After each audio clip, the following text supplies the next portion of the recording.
Good morning, good afternoon and good evening, जो भी मुझे जब भी सुन रहा है उसके अकॉर्डिंग। तो बच्चे, आज हम लोग एक नया टॉपिक शुरू करने जा रहे हैं जिसका नाम है reconstitution. Reconstitution of a partnership firm. Reconstitution of a partnership firm. तो सबसे पहले हमें समझना है कि भाई रिकॉन्स्टिट्यूशन का क्या मतलब होता है। फिर बच्चे हम लोग इसके टॉपिक्स के बारे में समझने की कोशिश करेंगे। तो रिकॉन्स्टिट्यूशन का मतलब बच्चे ये होता है कि भाई एक जो हमारी ओल्ड पार्टनरशिप होती है, जो हमारी ओल्ड पार्टनरशिप चल रही होती है, उसका बच्चे दी एंड आ जाता है, वो खत्म हो जाती है और एक न्यू पार्टनरशिप एग्जिस्टेंस में आती है। एक न्यू पार्टनरशिप एग्जिस्टेंस में आ जाती है और हमारी ओल्ड पार्टनरशिप यहां पे खत्म हो जाती है। तो रिकॉन्स्टिट्यूशन का मतलब क्या हो रहा है? ओल्ड पार्टनरशिप खत्म होने जा रही है और एक न्यू पार्टनरशिप एग्जिस्टेंस में आ रही है। तो reconstitution of a partnership firm के बारे में अब हमें पढ़ना सीखना है, ठीक है जी। तो रिकॉन्स्टिट्यूशन बच्चे कब कब होता है, ये सबसे पहले मेरे को पता होना चाहिए। और रिकॉन्स्टिट्यूशन का मतलब क्या होता है, ये सबसे पहले मेरे को पता होना चाहिए। तो रिकॉन्स्टिट्यूशन के बारे में यहाँ पे लिखना, reconstitution means old partnership comes to an end and a new partnership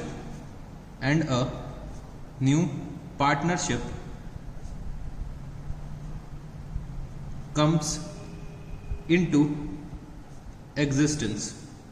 तो जब कभी भी रिकॉन्स्टिट्यूशन होगा तो बच्चे ओल्ड पार्टनरशिप खत्म हो जाएगी और न्यू पार्टनरशिप एग्जिस्टेंस में आएगी। तो रिकॉन्स्टिट्यूशन की मेरे को जरूरत कब कब पड़ती है, ये अब हमें सीखना है। तो भाई रिकॉन्स्टिट्यूशन, तो अ firm is reconstituted in the event of a firm is reconstituted in the event of admission of a partner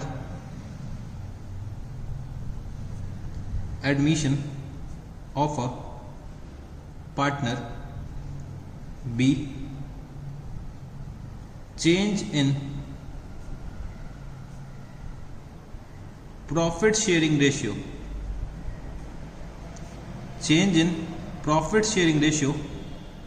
among the existing partners। फिर बच्चे रिटायरमेंट ऑफ अ पार्टनर,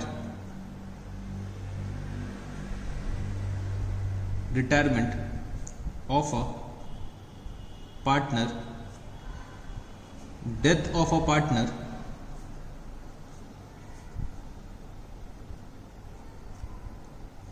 या फिर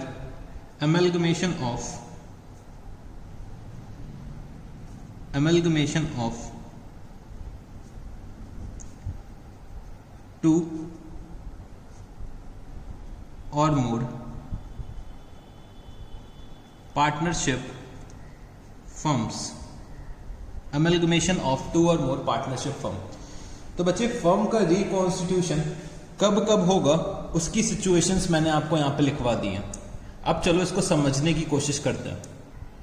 अ firm is reconstituted in the event of admission of a partner, change in profit sharing ratio among the existing partners, या फिर retirement of a partner, death of a partner, या फिर amalgamation of two or more partnership firms.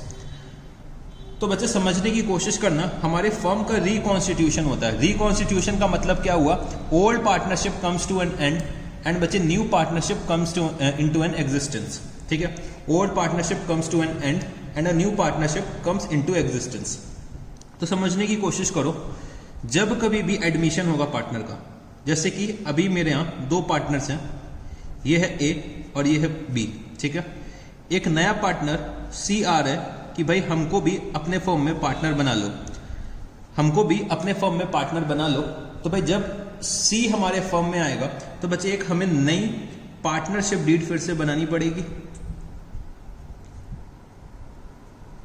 हमें अपना business का setup change करना पड़ेगा। जब कभी भी एक नया पार्टनर हमारे फर्म में आता है तो बच्चे हमें एक नई पार्टनरशिप डीड बनानी पड़ेगी, क्योंकि भाई मेरे को सी को भी शामिल करना है फर्म में, तो मेरे को एक नए पार्टनरशिप डीड की जरूरत है। तो भाई जब कभी भी हमारी फिर से पार्टनरशिप डीड बनती है तो इसका मतलब क्या हो रहा है, रिकॉन्स्टिट्यूशन हो रहा है। तो जब सी आएगा फर्म में तो भाई सी बताएगा कि वो कितना कैपिटल लेकर आ रहा है, कितना अमाउंट वो गुडविल का लेकर आ रहा है। तो सर ये कैपिटल तो चलो ठीक है, बट गुडविल क्या होता है? तो गुडविल बच्चे अभी हम लोग आगे चल के पढ़ेंगे। तो जब कभी भी सी हमारे फर्म में आएगा तो कैपिटल कितना कंट्रीब्यूट करेगा, क्या उसका प्रॉफिट शेयरिंग रेशियो होगा, ये सब चीजें फिर से डिसाइड होती हैं। तो भाई ए और बी को अपने शेयर्स को एडजस्ट करना पड़ता है, कैपिटल्स को एडजस्ट करना पड़ता है, एक नई पार्टनरशिप डीड फिर से बनती है। तो बच्चे ये क्या हो रहा है, रिकॉन्स्टिट्यूशन हो रहा है हमारी पार्टनरशिप फर्म का। मतलब हमारी पार्टनरशिप फर्म फिर से एक नए फॉर्म से तैयार हो रही है। तो जब कभी भी रिकॉन्स्टिट्यूशन होगा, old partnership comes to an end and बच्चे new partnership comes into existence। ये तो हो गया एडमिशन ऑफ अ पार्टनर का केस। अब बच्चे समझने की कोशिश करना, मेरे यहां 3 पार्टनर्स हैं, 3 पार्टनर्स हैं मेरे यहां। एक है ए, दूसरा है बी और तीसरा है सी। 3 पार्टनर्स हैं। और बच्चे ये लोग अभी तक क्या करते थे, प्रॉफिट जो शेयर करते थे वो 4:3:2 के रेशियो में शेयर करते थे। बट बच्चे एक दिन इन लोगों ने क्या करा, डिसाइड करा कि अब हम लोग प्रॉफिट जो शेयर करेंगे वो शेयर करेंगे 3:3:2 के रेशियो में।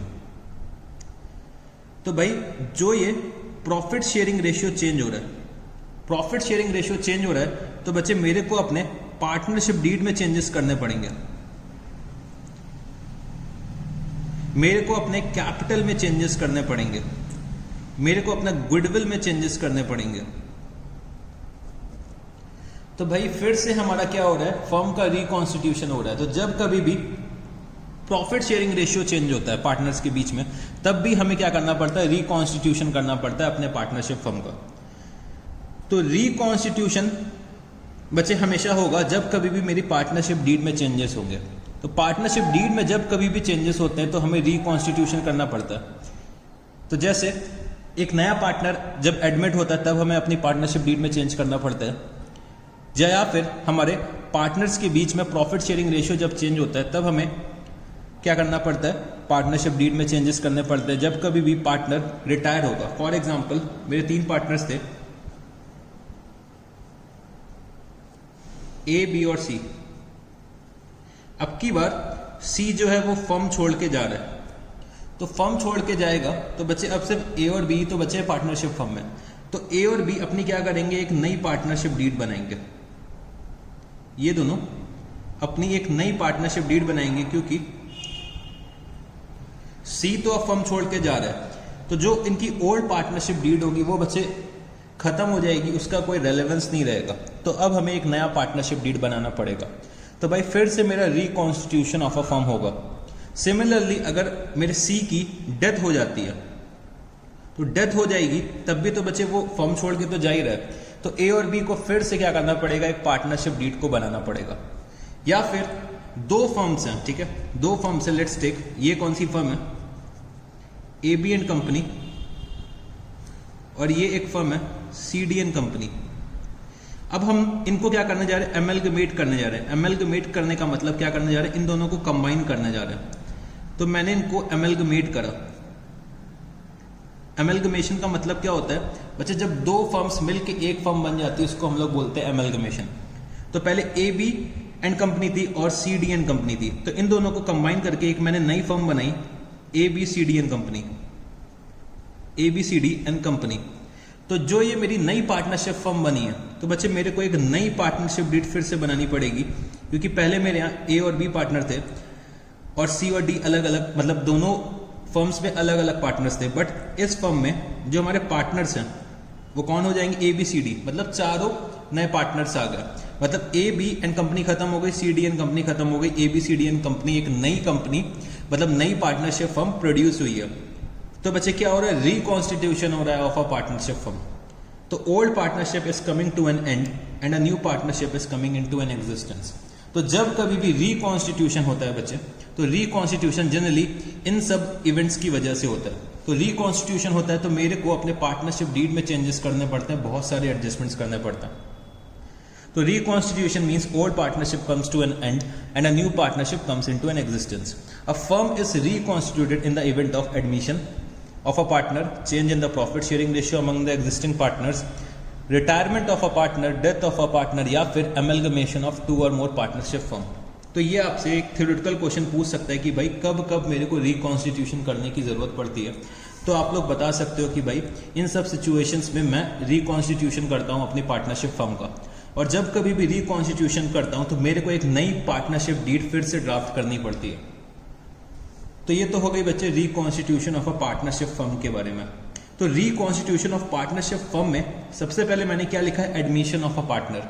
तो बच्चे आज हम लोग एडमिशन ऑफ अ पार्टनर का चैप्टर शुरू करने जा रहे हैं। तो चलो यहां पे हेडिंग डालना है मेरे साथ, एडमिशन ऑफ अ पार्टनर। तो बच्चे जो ये चैप्टर है हमारा एडमिशन ऑफ अ पार्टनर, वो हमारे पार्टनरशिप यूनिट का सबसे बड़ा टॉपिक है। अगर मैं एडमिशन की बात करूं तो भाई ये जो चैप्टर है वो हमारे पार्टनरशिप यूनिट का सबसे बड़ा चैप्टर है। तो इस चैप्टर को मेरे को बहुत अच्छे से समझना है, ठीक है। अगर मेरे को एडमिशन ऑफ अ पार्टनर समझ में आ गया, मतलब एडमिशन ऑफ अ पार्टनर का चैप्टर मेरे को बहुत अच्छे से समझ में आ गया, मैं आपसे वादा करता हूं कि change in profit sharing ratio, retirement of a partner और डेथ ऑफ अ पार्टनर, इन तीनों में आपको एक भी दिक्कत नहीं आएगी अगर आपने एडमिशन बहुत अच्छे से समझ लिया। अगर आपने एडमिशन में लापरवाही करी तो मैं बता रहा हूं कि change in profit sharing ratio, retirement और डेथ सब में आपको प्रॉब्लम आने वाली है। तो इस चैप्टर को बहुत अच्छे से पढ़ना और बहुत टाइम देकर हम लोग इस चैप्टर को पढ़ेंगे, बहुत अच्छे से समझेंगे। तो चलो इस चैप्टर को स्टार्ट करते हैं, एडमिशन ऑफ अ पार्टनर। तो अगर मैं बहुत सी बुक्स की बात करूं तो भाई एडमिशन ऑफ अ पार्टनर को ये लोग स्प्लिट करके अलग अलग चैप्टर्स के फॉर्म में पढ़ाते हैं, बट मैं इसको सिर्फ एक चैप्टर में कंसोलिडेट करके पढ़ाता हूं। तो जब कभी भी समझना बच्चे, एक नया पार्टनर हमारे फर्म में आएगा, सोचने की कोशिश करना थोड़ा सा। ये हमारी एग्जिस्टिंग पार्टनरशिप फर्म है, ये हमारी एग्जिस्टिंग पार्टनरशिप फर्म है। इसमें दो पार्टनर्स थे, लेट्स टेक एक्स और वाई। एक जेड जा रहा था यहां से, जेड आया, भाई जेड मेरा अच्छा दोस्त था, तो जेड कहता है कि भाई मेरे को भी अपने फर्म में पार्टनर बना लो।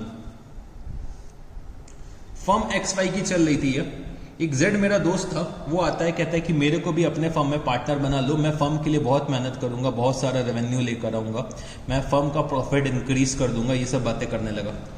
तो भाई हम और मैं एक्स और वाई बैठ के बातें करने लगे कि भाई चलो जेड को एडमिट कर लेते हैं अपने फर्म में। एक्स और वाई दोनों कहते हैं कि चलो भाई जेड को हम लोग अपने पार्टनरशिप फर्म में एडमिट कर लेते हैं, तो इससे हो सकता है शायद हमारा रेवेन्यू इंक्रीज हो जाए, हमारी रिस्पॉन्सिबिलिटीज भी कुछ शेयर हो जाएंगी। तो इन लोगों ने एग्री करा कि भाई चलो हम लोग जेड को अपने फर्म में एज अ पार्टनर इंट्रोड्यूस करते हैं। तो आप समझने की कोशिश करना, जब कभी भी एक नया पार्टनर हमारे फर्म में आ रहा है, जब कभी भी एक नया पार्टनर हमारे फर्म में आ रहा है तो हमें बहुत सारी एडजस्टमेंट्स करनी पड़ेंगी, हमें बहुत सारी एडजस्टमेंट्स करनी पड़ेंगी। जब कभी भी एक नया पार्टनर हमारे फर्म में आता है तो हमें बहुत सारी एडजस्टमेंट्स करनी पड़ती है। अब भाई जेड हमारे फर्म का पार्ट बनने जा रहा है, तो एक्स और वाई अभी तक क्या करते थे, अपना प्रॉफिट शेयरिंग रेशियो 3:2 के रेशियो में शेयर करते थे। भाई जेड जब हमारे फर्म में आएगा तो उसको भी तो भाई हमें प्रॉफिट देने पड़ेंगे, वो भी तो हमारे फर्म का पार्टनर बनने वाला है। तो एक्स और वाई को अपने प्रॉफिट्स में से कुछ हिस्सा जेड को देना पड़ेगा। फॉर एग्जाम्पल ये क्या है, एक चॉकलेट है, ठीक है, ये चॉकलेट है, तो भाई ये चॉकलेट एक्स और वाई दोनों मिलके खाने वाले थे, बट यहां से जेड आए, जेड ने कहा कि मेरे को भी चॉकलेट खिलाओ, तो एक्स और वाई थोड़ा थोड़ा अपने हिस्से से देंगे ना जेड को, तभी तो जेड खा पाएगा। या तो सिर्फ एक्स दे दे या तो सिर्फ वाई दे दो, या फिर एक्स और वाई थोड़ा थोड़ा अपने हिस्से से दे दे, तभी तो जेड को चॉकलेट मिलेगी। तो सिमिलरली जब जेड हमारे फर्म में एज अ पार्टनर बनने के लिए आएगा तो एक्स और वाई को अपने प्रॉफिट्स का थोड़ा हिस्सा जेड को शेयर करना पड़ेगा। तो सबसे पहले जो एडजस्टमेंट होती है वो कौन सी होती है, हमें सबसे पहले सीखना होगा calculation of new profit sharing ratio, calculation of new profit sharing ratio. तो हमें सीखना क्या है, calculation of new profit sharing ratio. तो जब कभी भी एक नया पार्टनर आएगा तो ओल्ड पार्टनर्स का प्रॉफिट शेयरिंग रेशियो चेंज हो जाएगा। तो भाई ओल्ड पार्टनर्स का चेंज हो जाएगा, साथ ही साथ एक नया पार्टनर आ रहा है, तो मेरे को फर्म का एक नया प्रॉफिट शेयरिंग रेशियो निकालना पड़ेगा और मेरे को कैलकुलेट करना पड़ेगा सैक्रिफाइसिंग रेशियो। सर ये सैक्रिफाइसिंग रेशियो का मतलब क्या हुआ बच्चे, एक्स और वाई अपने प्रॉफिट्स का कुछ हिस्सा सैक्रिफाइस कर रहे हैं इन द फेवर ऑफ जेड, तो वो भी मेरे को कैलकुलेट करना पड़ेगा कि भाई एक्स और वाई ने कितना सैक्रिफाइस करा है अपने प्रॉफिट का हिस्सा in the favour of Y, sorry in the favour of Z. तो जितना भी ये लोग सैक्रिफाइस करते हैं वो भी मेरे को कैलकुलेट करना पड़ेगा। तो यहाँ पे क्या हो गया, calculation of new profit sharing ratio and sacrificing ratio, मतलब मेरे को new profit sharing ratio calculate करना पड़ेगा और सैक्रिफाइसिंग रेशियो भी कैलकुलेट करना पड़ेगा। ये हो गई मेरी एडजस्टमेंट नंबर 1, ठीक है। जब कभी भी एक नया पार्टनर आएगा तो मेरे को new profit sharing ratio calculate करना है और सैक्रिफाइसिंग रेशियो भी कैलकुलेट करना पड़ेगा। अब समझने की कोशिश करना बच्चे, जब कभी भी एक नया पार्टनर हमारे फर्म में आएगा, जब कभी भी एक नया पार्टनर मतलब जेड हमारे फर्म में आएगा, तो अब समझने की कोशिश करना, एक्स वाई एंड कंपनी जो ये चल रही थी, ये बच्चे 20 इयर्स पुरानी फर्म है, 20 इयर्स से ये चल रही थी, बट आज जेड इसके पार्टनर बनने जा रहे हैं। भाई 20 साल से हम लोगों ने मार्केट में रह के इतनी ज्यादा इज्जत कमाई है, इतनी ज्यादा गुडविल कमाई है। गुडविल मतलब हमारी जो मार्केट में रेपुटेशन है वो बच्चे हमारी क्या होती है, गुडविल होती है। तो हम लोगों ने इतने सालों से इतनी इज्जत कमाई है, इतना नाम कमाया है, इतना शोहरत कमाई है, और जेड आके तुरंत पार्टनर बन जाएगा हमारे फर्म में, तो भाई हम लोग ये सब चीजें फ्री में उसको थोड़ी ना अलाउ करेंगे। हमने इतनी मेहनत करी, इतनी मेहनत से अपनी गुडविल को क्रिएट करा है मार्केट में, और जेड आएंगे बोलेंगे कि भाई मेरे को पार्टनर बना लो, तो हम लोग उनको ऐसे थोड़ी ना अपनी इज्जत अपनी शोहरत का पार्ट बनने देंगे। तो बच्चे इन सब चीजों के लिए जेड क्या करता है, गुडविल का अमाउंट लेकर आता है, कुछ गुडविल का पैसा लेकर आता है कि भाई जो मार्केट में reputation X Y and company enjoy कर रहे हैं तो उसका बेनिफिट जेड भी एंजॉय कर सके, उसके लिए जेड क्या करता है, गुडविल का कुछ अमाउंट लेकर आता है। तो हमें गुडविल का एक तो वैल्यूएशन सीखना है, गुडविल का वैल्यूएशन सीखना है, साथ ही साथ हमें गुडविल का अकाउंटिंग ट्रीटमेंट सीखना है, अकाउंटिंग ट्रीटमेंट, गुडविल का वैल्यूएशन सीखना है और साथ ही साथ गुडविल का अकाउंटिंग ट्रीटमेंट भी हमें सीखना है। फिर बच्चे जब कभी भी एक नया पार्टनर मेरे फर्म में आएगा तो मेरे को अपने एसेट्स एंड लायबिलिटीज को, मेरे को अपने एसेट्स एंड लायबिलिटीज को रीवैल्यू करना पड़ेगा। तो रीवैल्यूएशन मेरे को किसका करना पड़ेगा, एसेट्स और लायबिलिटीज का। अब समझने की कोशिश करना, हम लोगों ने पढ़ा था हिस्टोरिकल कॉन्सेप्ट के बारे में। हिस्टोरिकल कॉन्सेप्ट में हम लोग अपने एसेट्स और लायबिलिटीज दोनों को कॉस्ट पे दिखाते हैं। जब कभी भी एक नया पार्टनर हमारे पार्टनरशिप फर्म में एडमिट होगा, जब कभी भी एक नया पार्टनर हमारे पार्टनरशिप फर्म में एडमिट होगा तो हमारा क्या होगा, रिकॉन्स्टिट्यूशन होगा।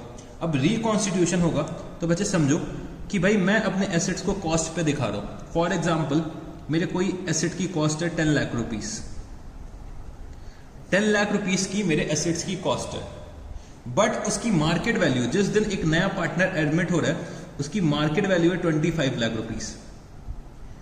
हमारा नया पार्टनर हमारे पार्टनरशिप फर्म में एडमिट हो जाता है, ठीक है। फिर मेरे को 2 महीने बाद अपने इस एसेट को सेल करना पड़ता है, तो सेल कितने का करा, 25 लाख रुपीस का।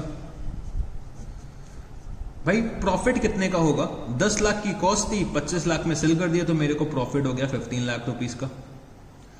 तो यहां पे प्रॉफिट में हिस्सा मांगने एक्स भी आएंगे, वाई भी आएंगे और जेड भी हिस्सा मांगने आएंगे। तो एक्स और वाई जेड से बोलेंगे भाई ये एसेट तो हमने परचेज करी थी, ये एसेट्स हमने परचेज करी थी, आप आए और आप इस पार्टनरशिप फर्म का हिस्सा बने। तो आप इस पार्टनरशिप फर्म का हिस्सा बने और आप जिस दिन इस फर्म का हिस्सा बने थे उस दिन एसेट की मार्केट वैल्यू थी 25 लाख रुपीस। उस दिन मार्केट वैल्यू कितनी थी? 25 लाख रुपीस। भले ही हमने 2 मंथ्स बाद इसको सेल करा, बट जो ये इसकी वैल्यू इंक्रीज हुई है 10 लाख से 25 लाख रुपीस, वो हमारे एफर्ट्स की वजह से हुई है। हम लोगों ने इतने साल इन्वेस्टमेंट्स करे, इतनी मेहनत करी कि भाई इन एसेट्स की वैल्यू इंक्रीज होके आ रही है। तो हम लोग इसमें आपको प्रॉफिट क्यों शेयर करें? क्योंकि भाई ये जो प्रॉफिट्स हैं वो हमारी मेहनत के। तो भाई हमने क्या सोचा कि जब कभी भी एक पार्टनर का एडमिशन होता है तब हमें क्या करना चाहिए? रिवैल्यूएशन कर लेना चाहिए अपने एसेट्स और लायबिलिटीज का। हमें अपने एसेट्स और लायबिलिटीज को आज की डेट पे, जिस दिन भी पार्टनर का एडमिशन होगा उस दिन पे रिवैल्यू करना है कि भाई उस दिन की उसकी मार्केट वैल्यू क्या है। इससे क्या होगा बच्चे, जो भी मेरा प्रॉफिट होगा वो मेरे को एलोकेट हो जाएगा। फॉर एग्जाम्पल मेरा एसेट था 10 लाख रुपीस का, मैंने इसको रिवैल्यू कर दिया 25 लाख रुपीस में। तो ये जो 15 लाख का प्रॉफिट है, जिस दिन भी हमारे नए पार्टनर एडमिट होंगे तो 15 लाख का प्रॉफिट कौन शेयर कर लेगा? एक्स और वाई शेयर कर लेंगे। और बच्चे जब जेड हमारे यहाँ एडमिट होगा एज अ पार्टनर तो हमारे बुक्स में एसेट कितने के आ रहे होंगे? 25 लाख रुपीस के। 25 लाख रुपीस के एसेट्स मेरे बुक में आ रहे होंगे जब कभी भी जेड अपेयर होगा, मतलब जेड एडमिट होगा इन द पार्टनरशिप फर्म। तो हमें रिवैल्यूएशन भी करना पड़ता है कि भाई जो भी प्रॉफिट्स हम लोग अर्न कर रहे हैं, जो भी प्रॉफिट्स हम लोग अर्न कर रहे हैं, जो हमारी मेहनत का प्रॉफिट है, जो हमारे पास्ट एफर्ट्स का प्रॉफिट है, जिससे जेड कोई रेलेवेंस नहीं है, जेड को कोई रेलेवेंस नहीं है, वो प्रॉफिट बच्चे किसको मिलना चाहिए? ओल्ड पार्टनर्स को मिलना चाहिए। ओल्ड पार्टनर्स को जो प्रॉफिट मिलना चाहिए तो वो ओल्ड पार्टनर्स को ही क्या होना चाहिए? डिस्ट्रीब्यूट हो जाना चाहिए, क्योंकि भाई जेड ने वो प्रॉफिट अर्न करने के लिए कोई भी एफर्ट्स नहीं करे थे। तो सिमिलरली अगर कोई लॉस होता है, फॉर एग्जांपल कोई मेरा एसेट 25 लाख का है और उसकी अब वैल्यू कितनी हो गई? 10 लाख रुपीस की हो गई।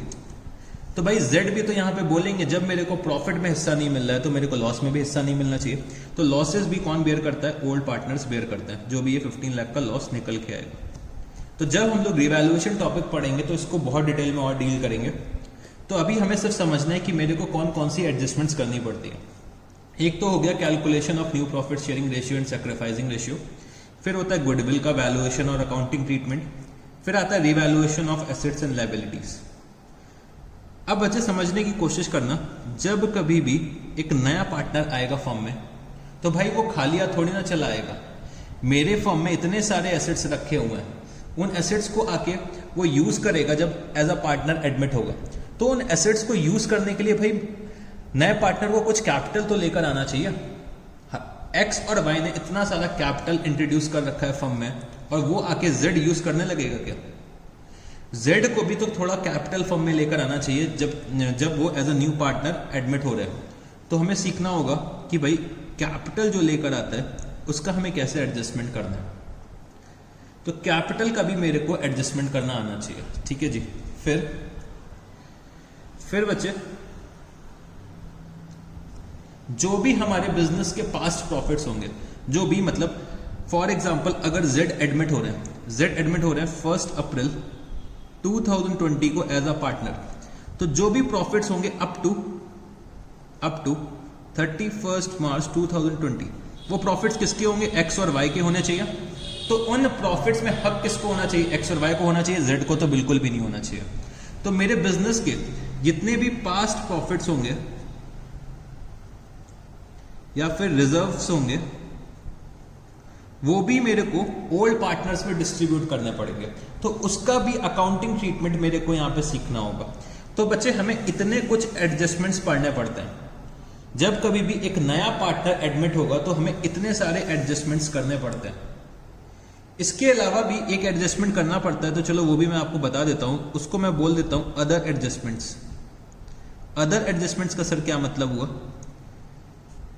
अदर एडजस्टमेंट्स के नाम से लिख दो कैपिटल एडजस्टमेंट, ये क्या होगा, ये क्या होता है, जब हम लोग इस टॉपिक के बारे में पढ़ेंगे तब मैं आपको समझाऊंगा। अभी बस आप लोग लिख लो कि भाई अदर एडजस्टमेंट्स के बारे में भी मेरे को पढ़ना पड़ता है। तो अदर एडजस्टमेंट्स में कौन सी आ जाती है, कैपिटल एडजस्टमेंट्स आ जाती हैं, और साथ ही साथ लिख लो एटसेट्रा एटसेट्रा, ठीक है। तो इतनी एडजस्टमेंट्स मेरे को करनी पड़ेंगी जब कभी भी एक नया पार्टनर हमारे फर्म में एडमिट होता है। तो ये सारे एडजस्टमेंट्स के बारे में पहले मैं आपको क्या करूंगा, इंडिविजुअली पढ़ाऊंगा। इंडिविजुअली मैं आपको सबका कैलकुलेशन करना सिखाऊंगा, अकाउंटिंग ट्रीटमेंट सिखाऊंगा। फिर हम लोग फुल फ्लेजेड क्वेश्चंस में आएंगे जिसमें ये सारे एडजस्टमेंट्स मेरे को देखने को मिलेंगे। तो पहले हम लोगों को एक एक टॉपिक को इंडिविजुअली लर्न करना है, फिर हम लोग इन सारे टॉपिक्स को कंबाइन करेंगे और एक फुल फ्लेजेड क्वेश्चन सॉल्व करेंगे।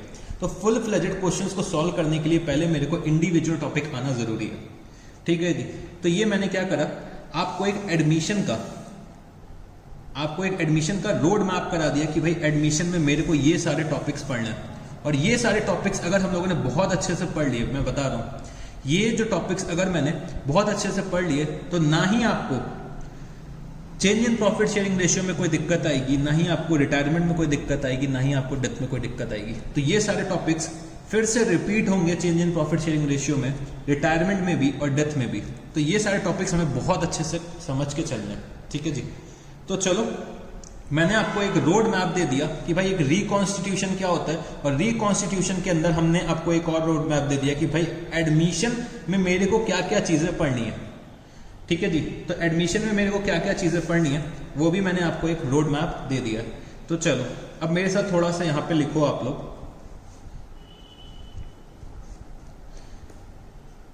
कि भाई जब कभी भी न्यू पार्टनर हमारे फर्म में एडमिट होता है, तो भाई न्यू पार्टनर तभी एडमिट हो सकता है जब सारे के सारे पार्टनर्स क्या दे दें, अपनी कंसेंट दे दें। तो यहां पे लिखना, ये एक थ्योरेटिकल क्वेश्चन बनता है कि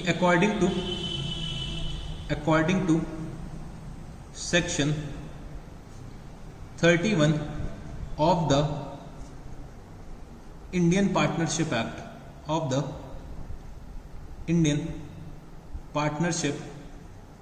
Act 1932. According to Section 31 of the Indian Partnership Act 1932, a new partner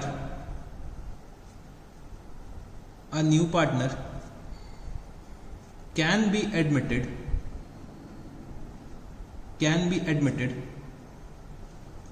with the consent of all the partners. According to Section 31 of the Indian Partnership Act 1932, a new partner can be admitted with the consent of all the partners, मतलब all the other partners आप लोग लिख सकते हो, all the other partners. For example, मेरी एक firm है, ठीक है जी, मेरी एक फर्म है जिसका नाम क्या है, XYZ कंपनी। तो इसके पार्टनर्स कौन कौन है, X है, Y है और Z है। एक नया पार्टनर जो A था वो बच्चे चाहता है कि इनको भी एडमिट कर लिया जाए XYZ कंपनी में। तो X और Y ने क्या करा, अपना अप्रूवल दे दिया। X और Y ने बोला यस, इनको एडमिट कर लिया जाए, Z ने बोल दिया नो। तो बच्चे A can not be admitted as a partner. सारे के सारे पार्टनर्स की मेरे को क्या चाहिए, कंसेंट चाहिए। जब तक X, Y और Z तीनों के तीनों एग्री नहीं करते तब तक A हमारे फर्म में एज अ पार्टनर ज्वाइन नहीं कर सकता। तो बच्चे X, Y और Z सबकी मेरे को अप्रूवल चाहिए for the purpose of admission of a new partner. तो नया पार्टनर तभी एडमिट हो सकता है जब सारे के सारे पार्टनर्स की अप्रूवल मिल जाए। तो ये बच्चे क्वेश्चन आपसे थ्योरेटिकल पूछ सकते हैं कि भाई ऐसी कोई एक सिचुएशन क्रिएट करेंगे कि एक फर्म में 100 पार्टनर्स हैं, ठीक है जी, 100 पार्टनर्स हैं, उसमें से 99 पार्टनर्स ने क्या करा, यस बोल दिया, और एक पार्टनर ने क्या बोल दिया, नो। तो क्या नया पार्टनर एडमिट हो सकता है? तो बिल्कुल भी नहीं हो सकता। तो आंसर हमारा क्या होगा, अ new partner can not be admitted. तो भाई क्यों नहीं एडमिट हो सकते, क्योंकि भाई section 31 of the Indian partnership act में ऐसा कुछ लिखा हुआ है कि नया पार्टनर तभी एडमिट कर सकते हैं जब सारे के सारे अदर पार्टनर्स अपनी कंसेंट दे दें। तो मेरे को 100 में से 100 लोगों की अप्रूवल चाहिए, 100 में से 100 लोगों का क्या चाहिए, यस चाहिए, तभी एक नया पार्टनर एडमिट हो सकता है, ठीक है जी। तो चलो और थोड़ा सा आगे बढ़ते हैं।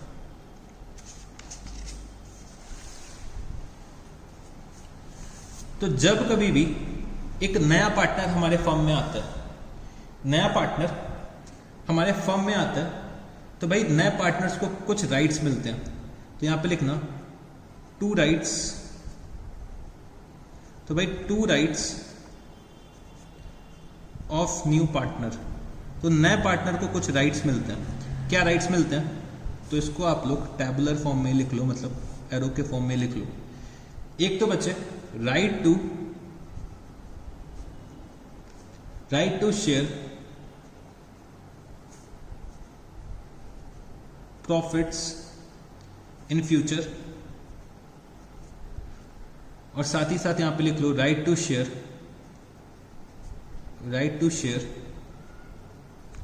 The assets of the firm, right to share the assets of the firm. तो बच्चे प्रॉफिट्स शेयर करने के लिए, प्रॉफिट्स को शेयर करने के लिए नया पार्टनर क्या लेकर आता है? गुडविल लेकर आता है। अगर नए पार्टनर को प्रॉफिट्स में हिस्सा चाहिए, प्रॉफिट्स में एक शेयर चाहिए, तो न्यू पार्टनर को गुडविल पे करनी पड़ती है अपने ओल्ड पार्टनर्स को, ठीक है जी। और अगर न्यू पार्टनर को एसेट्स शेयर करने हैं फर्म के, मतलब नए पार्टनर को एसेट्स यूज करने हैं फर्म के, तो न्यू पार्टनर को कैपिटल लाना पड़ेगा। न्यू पार्टनर को क्या लाना पड़ेगा? कैपिटल लाना पड़ेगा। तो जो हमारा नया पार्टनर होता है, तो नए पार्टनर को प्रॉफिट्स में हिस्से के लिए गुडविल लेकर आनी पड़ेगी, और एसेट्स में हिस्से के लिए क्या लेकर आना पड़ेगा? कैपिटल लेकर आना पड़ेगा। तो भाई 2 राइट्स क्या होते हैं न्यू पार्टनर के? एक तो होता है right to share profits in future, और साथ ही साथ right to share the assets of the firm. तो प्रॉफिट्स को शेयर करने के लिए नया पार्टनर गुडविल लेकर आता है, और एसेट्स को शेयर करने के लिए न्यू पार्टनर क्या लेकर आता है? कैपिटल लेकर आता है। तो ये हो गए बच्चे राइट्स ऑफ न्यू पार्टनर, ठीक है जी, राइट्स ऑफ न्यू पार्टनर। अब बच्चे समझने की कोशिश करना। तो जब कभी भी मेरा एक नया पार्टनर आ रहा है, फॉर एग्जाम्पल आप लोगों ने एक झूला देखा होगा जिसको हम लोग सी एंड सॉ बोलते हैं। तो ऐसा कुछ होता है, एक साइड एक बंदा बैठा होता है ऐसे, और दूसरे साइड एक बंदा ऐसे बैठा होता है, और ये झूला बार बार ऐसे ऊपर नीचे होता रहता है। तो यहां पे एक्स और वाई एक झूला झूल रहे थे, एक्स और वाई एक झूला झूल रहे थे। दूर से दौड़ते इनका एक फ्रेंड आता है जेड। तो जेड कहता है एक्स और वाई से कि भाई मेरे को भी यहाँ पे कुछ झूलने के लिए दे दो, मेरे को भी झूला झूलना है, ठीक है जी, मेरे को भी सी सॉ में एंजॉय करना है। तो भाई वाई क्या बोलते हैं कि भाई हम आपको फ्री में क्यों झूला झूलने दें, हम लोग यहाँ पे पहले आए, हम लोग ज्यादा झूलेंगे, जब हम लोग फ्री हो जाएंगे तब आप यहाँ पे क्या करना, आप भी सी एंड सॉ का मजा ले लेना। तो भाई जेड यहाँ पे बोलते हैं कि मेरे पास क्या है, एक चॉकलेट है, मेरे पास क्या है, एक चॉकलेट है। अगर आप मेरे को एक झूला झूलने दोगे तो मैं आपको चॉकलेट दूंगा। तो बच्चे ये क्या हो गया, ये हमारा हो गया गुडविल। ये क्या हो गई, चॉकलेट हमारी goodwill, as a goodwill treat कर रही है कि भाई हमें क्या चाहिए, प्रॉफिट्स में हिस्सा चाहिए, तो हमें क्या करना पड़ेगा, कुछ ना कुछ मेरे को एज एन इंसेंटिव देना पड़ेगा ओल्ड पार्टनर्स को। तो ये बच्चे मैंने आपको समझाने के लिए, गुडविल समझाने के लिए एक एग्जांपल यहाँ पे दे दिया, ठीक है जी। अब समझने की कोशिश करना फिर से।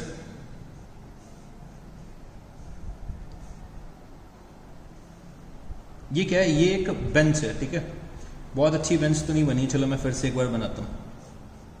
ये बेंच है, मतलब ये एक टेबल है,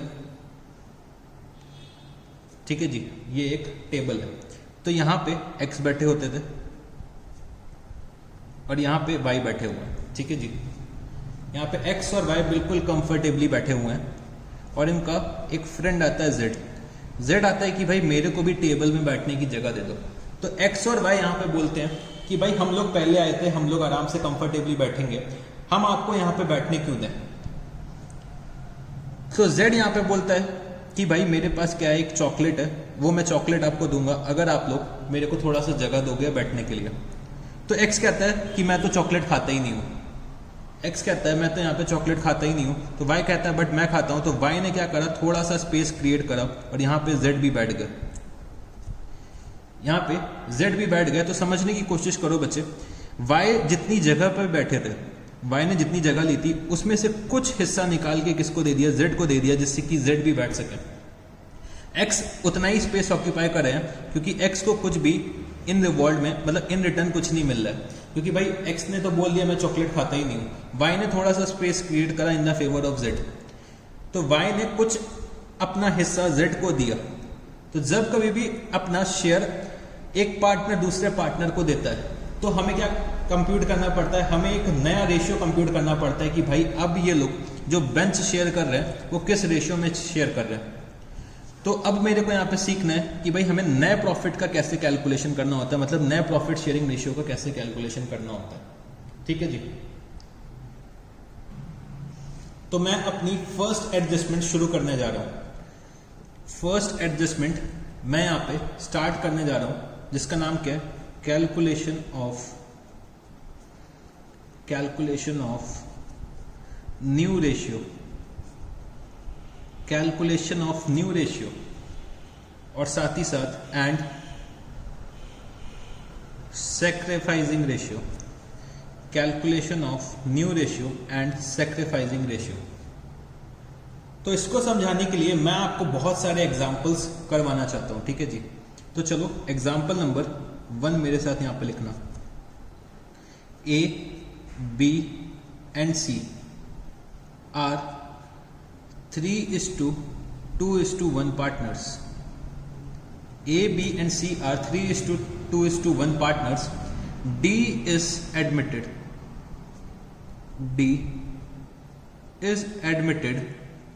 for 1/4 share. D is admitted for 1/4 share. Find a new ratio.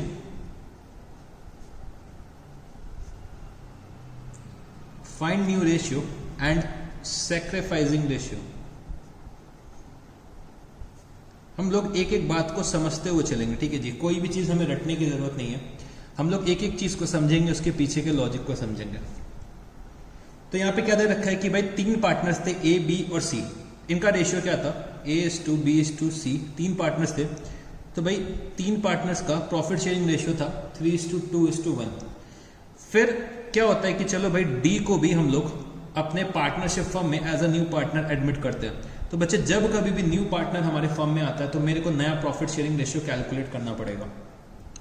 तो यहां पे क्या दे रखा है कि D is admitted for 1/4 share. तो डी कितने शेयर के लिए आ रहे हैं, 1/4 शेयर के लिए आ रहे हैं।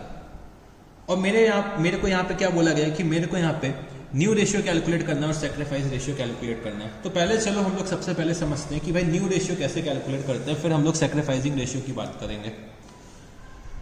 तो बच्चे समझने की कोशिश करो कि जब नया पार्टनर आएगा तब हमारे फर्म में कितने पार्टनर हो जाएंगे, 4 पार्टनर हो जाएंगे।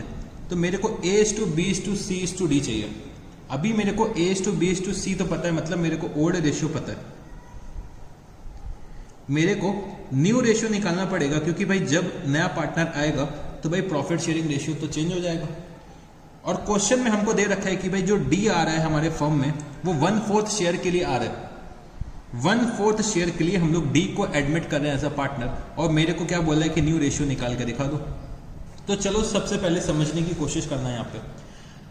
बच्चे टोटल शेयर हमारे फर्म का कितना होगा, टोटल शेयर कितना होना चाहिए, टोटल शेयर तो 1 होगा ना। कोई भी चीज अगर कंप्लीट करोगे तो 100% होती है। कोई भी चीज अगर आप लोग कंप्लीट करोगे तो वो कितना होता है, 100% होना चाहिए। तो भाई टोटल शेयर कितना हो गया, 1। टोटल शेयर हमारा कितना है, 1।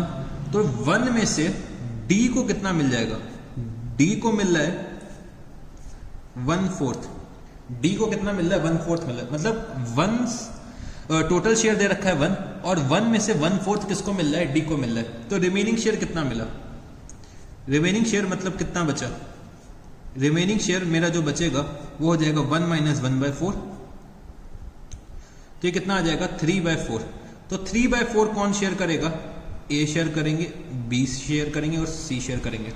डी का शेयर मेरे को क्वेश्चन में बता दिया कि भाई डी का जो शेयर होता है वो कितना होगा, 1/4 होगा। तो भाई रिमेनिंग शेयर मैंने फाइंड आउट करा कि टोटल शेयर अगर 1 है तो 1 - 1/4 कितना होना चाहिए, 3/4। तो 3/4 किसका हो जाएगा, रिमेनिंग पार्टनर्स का हो जाएगा, जिसका मतलब ए, बी और सी। ठीक है जी। अब मेरे को 3/4 में ये निकालना है कि भाई ए का शेयर कितना है, बी का शेयर कितना है, सी का शेयर कितना है। तो मैंने यहां पे क्या लिखा, A, B and C, A, B and C. तो मेरे को ए, बी और सी का शेयर निकालना है। तो रिमेनिंग शेयर मेरे को कितना पता है कि 3/4 में ए का भी हिस्सा है, 3/4 में बी का भी हिस्सा है, 3/4 में सी का भी एक शेयर है। तो तीनों का शेयर है 3/4 में। मेरे को इंडिविजुअली सबका शेयर निकालना है, और इंडिविजुअली निकालने के लिए मेरे को क्वेश्चन में कुछ भी नहीं दे रखा है। तो मैं क्या अज्यूम करूंगा कि भाई अभी तक ए, बी और सी अपने प्रॉफिट्स को 3:2:1 के रेशियो में शेयर करते थे। तो इसका मतलब क्या हुआ कि जो ये 3/4 का रिमेनिंग शेयर बचा है, तो वो लोग इस शेयर को भी अपने ओल्ड प्रॉफिट शेयरिंग रेशियो में शेयर करेंगे। तो मैंने यहाँ पे क्या लिखा कि भाई ओल्ड प्रॉफिट शेयरिंग रेशियो इनका था 3:2:1, मतलब ए को मिल जाएगा 3/6, बी को मिल जाएगा 3/4 का 2/6 और सी को मिल जाएगा 3/4 का 1/6। अभी तक जो ये लोग प्रॉफिट शेयर करते थे वो शेयर करते थे 3:2:1 के रेशियो में, ठीक है जी। और रिमेनिंग शेयर कितना बचा था? 3/4 बचा था, क्योंकि डी का शेयर कितना था? 1/4 था। तो 3/4 को ये लोग जो शेयर करेंगे वो किस रेशियो में शेयर करेंगे? अपने ओल्ड रेशियो में शेयर करेंगे, क्योंकि क्वेश्चन में मेरे को कुछ और बता नहीं रखा। तो मैंने ये अजम्पशन ली कि भाई जो ये 3/4 का शेयर है वो ये लोग शेयर करेंगे ए, बी और सी इन देयर ओल्ड रेशियो।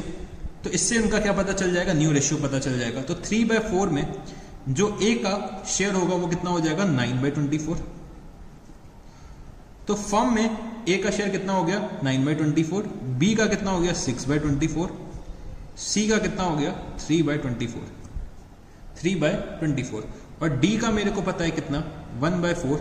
तो मेरे को डिनोमिनेटर सेम करने होते हैं, तो मैं यहां पे क्या करूंगा? मल्टीप्लाई कर दूंगा। मल्टीप्लाई कर दूंगा कितने से? 6 से। तो डी का हो जाएगा 6/24। तो अगर A:B:C:D की अगर मैं बात करूं तो नया रेशियो क्या निकल के आएगा इनका? 9:6:3:6। इसको मैं और शॉर्ट कर लेता हूं, तो इसको मैं क्या बोल सकता हूं? 3:2:1:2। तो इनका नया प्रॉफिट शेयरिंग रेशियो क्या निकल के आया? 3:2:1:2। ठीक है जी। नया प्रॉफिट शेयरिंग रेशियो कितना आया? 3:2:1:2। तो ये तो बच्चे नया प्रॉफिट शेयरिंग रेशियो हो गया, ठीक है जी। तो मैंने नया प्रॉफिट शेयरिंग रेशियो तो निकाल दिया है। अब क्वेश्चन में ये बोल रखा है कि भाई मेरे को सैक्रिफाइसिंग रेशियो भी निकालना पड़ेगा। अब बच्चे समझने की कोशिश करना, जब कभी भी नया पार्टनर आता है तो भाई नए पार्टनर को कुछ प्रॉफिट में हिस्सा मिलेगा। तो नए पार्टनर को 1/4 शेयर मिलने जा रहा है प्रॉफिट में। 1/4 शेयर प्रॉफिट में मिलेगा, साथ ही साथ अगर लॉस होता है तो वो लॉस में बियर भी करेगा। तो 1/4 शेयर उसको मिलने जा रहा है न्यू फर्म में एज अ प्रॉफिट या फिर लॉस, ठीक। जो रिमेनिंग शेयर बचेगा 3/4। तो 3/4 कौन बियर कर रहा है? 3/4 शेयर कौन कर रहा है? ए, बी और सी। तो ए, बी और सी का नया प्रॉफिट शेयरिंग रेशियो मेरे को पता चल गया। ए, बी और सी का मेरे को नया प्रॉफिट शेयरिंग रेशियो पता चल गया। और जो डी को उसका शेयर मिल रहा है, तो भाई ए, बी और सी थोड़ा थोड़ा सेक्रीफाइस ही तो कर रहे होंगे, तभी तो डी को मिला होगा। अगर ए, बी और सी सेक्रीफाइस नहीं करेंगे तब तक डी को कैसे फर्म में प्रॉफिट मिल सकता है? अगर आप लोग यहां पे देखो तो ओल्ड रेशियो इनका था 3:2:1। 3:2:1 का मतलब क्या होगा? 3/6 + 2/6 + 1/6। तो अगर मैं इसका टोटल करता हूं तो 6/6 मतलब टोटल शेयर था 1। टोटल शेयर था 1। तो बच्चे मैंने यहां पे यही तो लिखा था टोटल शेयर 1 है, बट 1 में से अब की बार 1/4 किसको दे दिया गया? डी को दे दिया गया। तो रिमेनिंग किसको मिलेगा? एबीसी को मिलेगा। एबीसी किस रेशियो में शेयर करेंगे? ओल्ड रेशियो में शेयर करेंगे, ठीक है जी। बट बच्चे सेक्रीफाइस जब तक ये लोग कुछ नहीं करेंगे तब तक डी को कैसे मिल सकता है? डी को 1/4 तभी मिलेगा ना जब ए, बी, सी कुछ ना कुछ सेक्रीफाइस करेंगे, अपने हिस्से से कुछ डी को देंगे, तभी तो डी का शेयर क्रिएट होगा। तो बच्चे जब तक सेक्रीफाइस नहीं करेंगे तब तक डी को उसका शेयर नहीं मिलेगा। तो जितना भी ओल्ड पार्टनर्स मेरे कौन कौन से हैं? ए, बी और सी। ओल्ड पार्टनर्स मेरे जितना भी सेक्रीफाइस करेंगे, उतना ही मेरा न्यू पार्टनर क्या करेगा? गेन करेगा। न्यू पार्टनर क्या करेगा? गेन करेगा। आपने रियल लाइफ में भी देखा होगा कि भाई जितना हम लोग सेक्रीफाइस करते हैं उतना ही ज्यादा मेरे को गेन होता है। तो जितना ही ज्यादा आप लोग पढ़ाई करोगे उतना ही ज्यादा आपके नंबर आएंगे। तो जितना सेक्रीफाइस होता है उतना ही गेन होगा, मतलब जितना ओल्ड पार्टनर्स अपने रेशियो से, अपने ओल्ड रेशियो से सेक्रीफाइस करेंगे उतना ही न्यू पार्टनर गेन करेगा। तो हमेशा याद रखना कि ओल्ड पार्टनर का सेक्रीफाइस किसके इक्वल होगा, न्यू पार्टनर के गेन के इक्वल होगा। Old partners sacrifice is equal to new partners gain. तो ए, बी और सी ने अपना शेयर सेक्रीफाइस करा होगा इन द फेवर ऑफ डी। तो मेरे को ये निकालना है कि भाई सेक्रीफाइस ए, बी और सी ने कितना करा है। तो भाई सेक्रीफाइस रेशियो निकालने के लिए, सेक्रीफाइस रेशियो निकालने के लिए मेरे को क्या करना पड़ेगा, मेरे को यहां पे लेस करना पड़ेगा, मतलब ओल्ड प्रॉफिट शेयरिंग रेशियो में से अगर मैं लेस कर देता हूं न्यू प्रॉफिट शेयरिंग रेशियो, तो मेरे को क्या पता चल जाएगा, सेक्रीफाइस रेशियो पता चल जाएगा। अगर मैं ओल्ड प्रॉफिट शेयरिंग रेशियो में से लेस कर दूं न्यू प्रॉफिट शेयरिंग रेशियो, तो मेरे को सेक्रीफाइस रेशियो पता चल जाएगा। मतलब ओल्ड प्रॉफिट शेयरिंग रेशियो में से न्यू प्रॉफिट शेयरिंग रेशियो, समझने की कोशिश करना बच्चे। ओल्ड प्रॉफिट शेयरिंग रेशियो मतलब मेरा क्या था, टोटल 1 था, ठीक है। मेरा न्यू प्रॉफिट शेयरिंग रेशियो जो तीनों को मिल रहा है वो कितना है, 3/4 है। तो मतलब सेक्रीफाइस कितना करा होगा, सेक्रीफाइस हमने करा होगा 1/4। सेक्रीफाइस कितना करा, 1/4। वही तो बच्चे न्यू पार्टनर गेन कर रहा है। डी को जो मिल रहा है वो बच्चे 1/4 ही तो मिल रहा है। तो जितना ओल्ड पार्टनर सेक्रीफाइस करेंगे उतना न्यू पार्टनर्स गेन करेंगे। अब यहां पे समझने की कोशिश करना, अब मेरे को ये निकालना है कि भाई जो ये 1/4 है, ये 1/4 जो ये टोटल सेक्रीफाइस है, मतलब ये तीनों ने मिलके करा, ए, बी एंड सी ने मिलके करा। मेरे को तीनों का इंडिविजुअली चाहिए कि भाई ए ने कितना सेक्रीफाइस करा, बी ने कितना सेक्रीफाइस करा, सी ने कितना सेक्रीफाइस करा इन फेवर ऑफ डी। तो इन तीनों ने मिलके डी के लिए कितना सेक्रीफाइस करा ये मेरे को निकालना है। तो इसको निकालने के लिए हम लोग क्या करेंगे, इंडिविजुअल पार्टनर्स के ओल्ड प्रॉफिट शेयरिंग रेशियो में से लेस क्या कर देंगे, न्यू प्रॉफिट शेयरिंग रेशियो। तो चलो कैलकुलेट करते हैं इसको। अब हम लोग कैलकुलेट करते हैं। तो मैंने यहां पे क्या लिखा, कैलकुलेशन ऑफ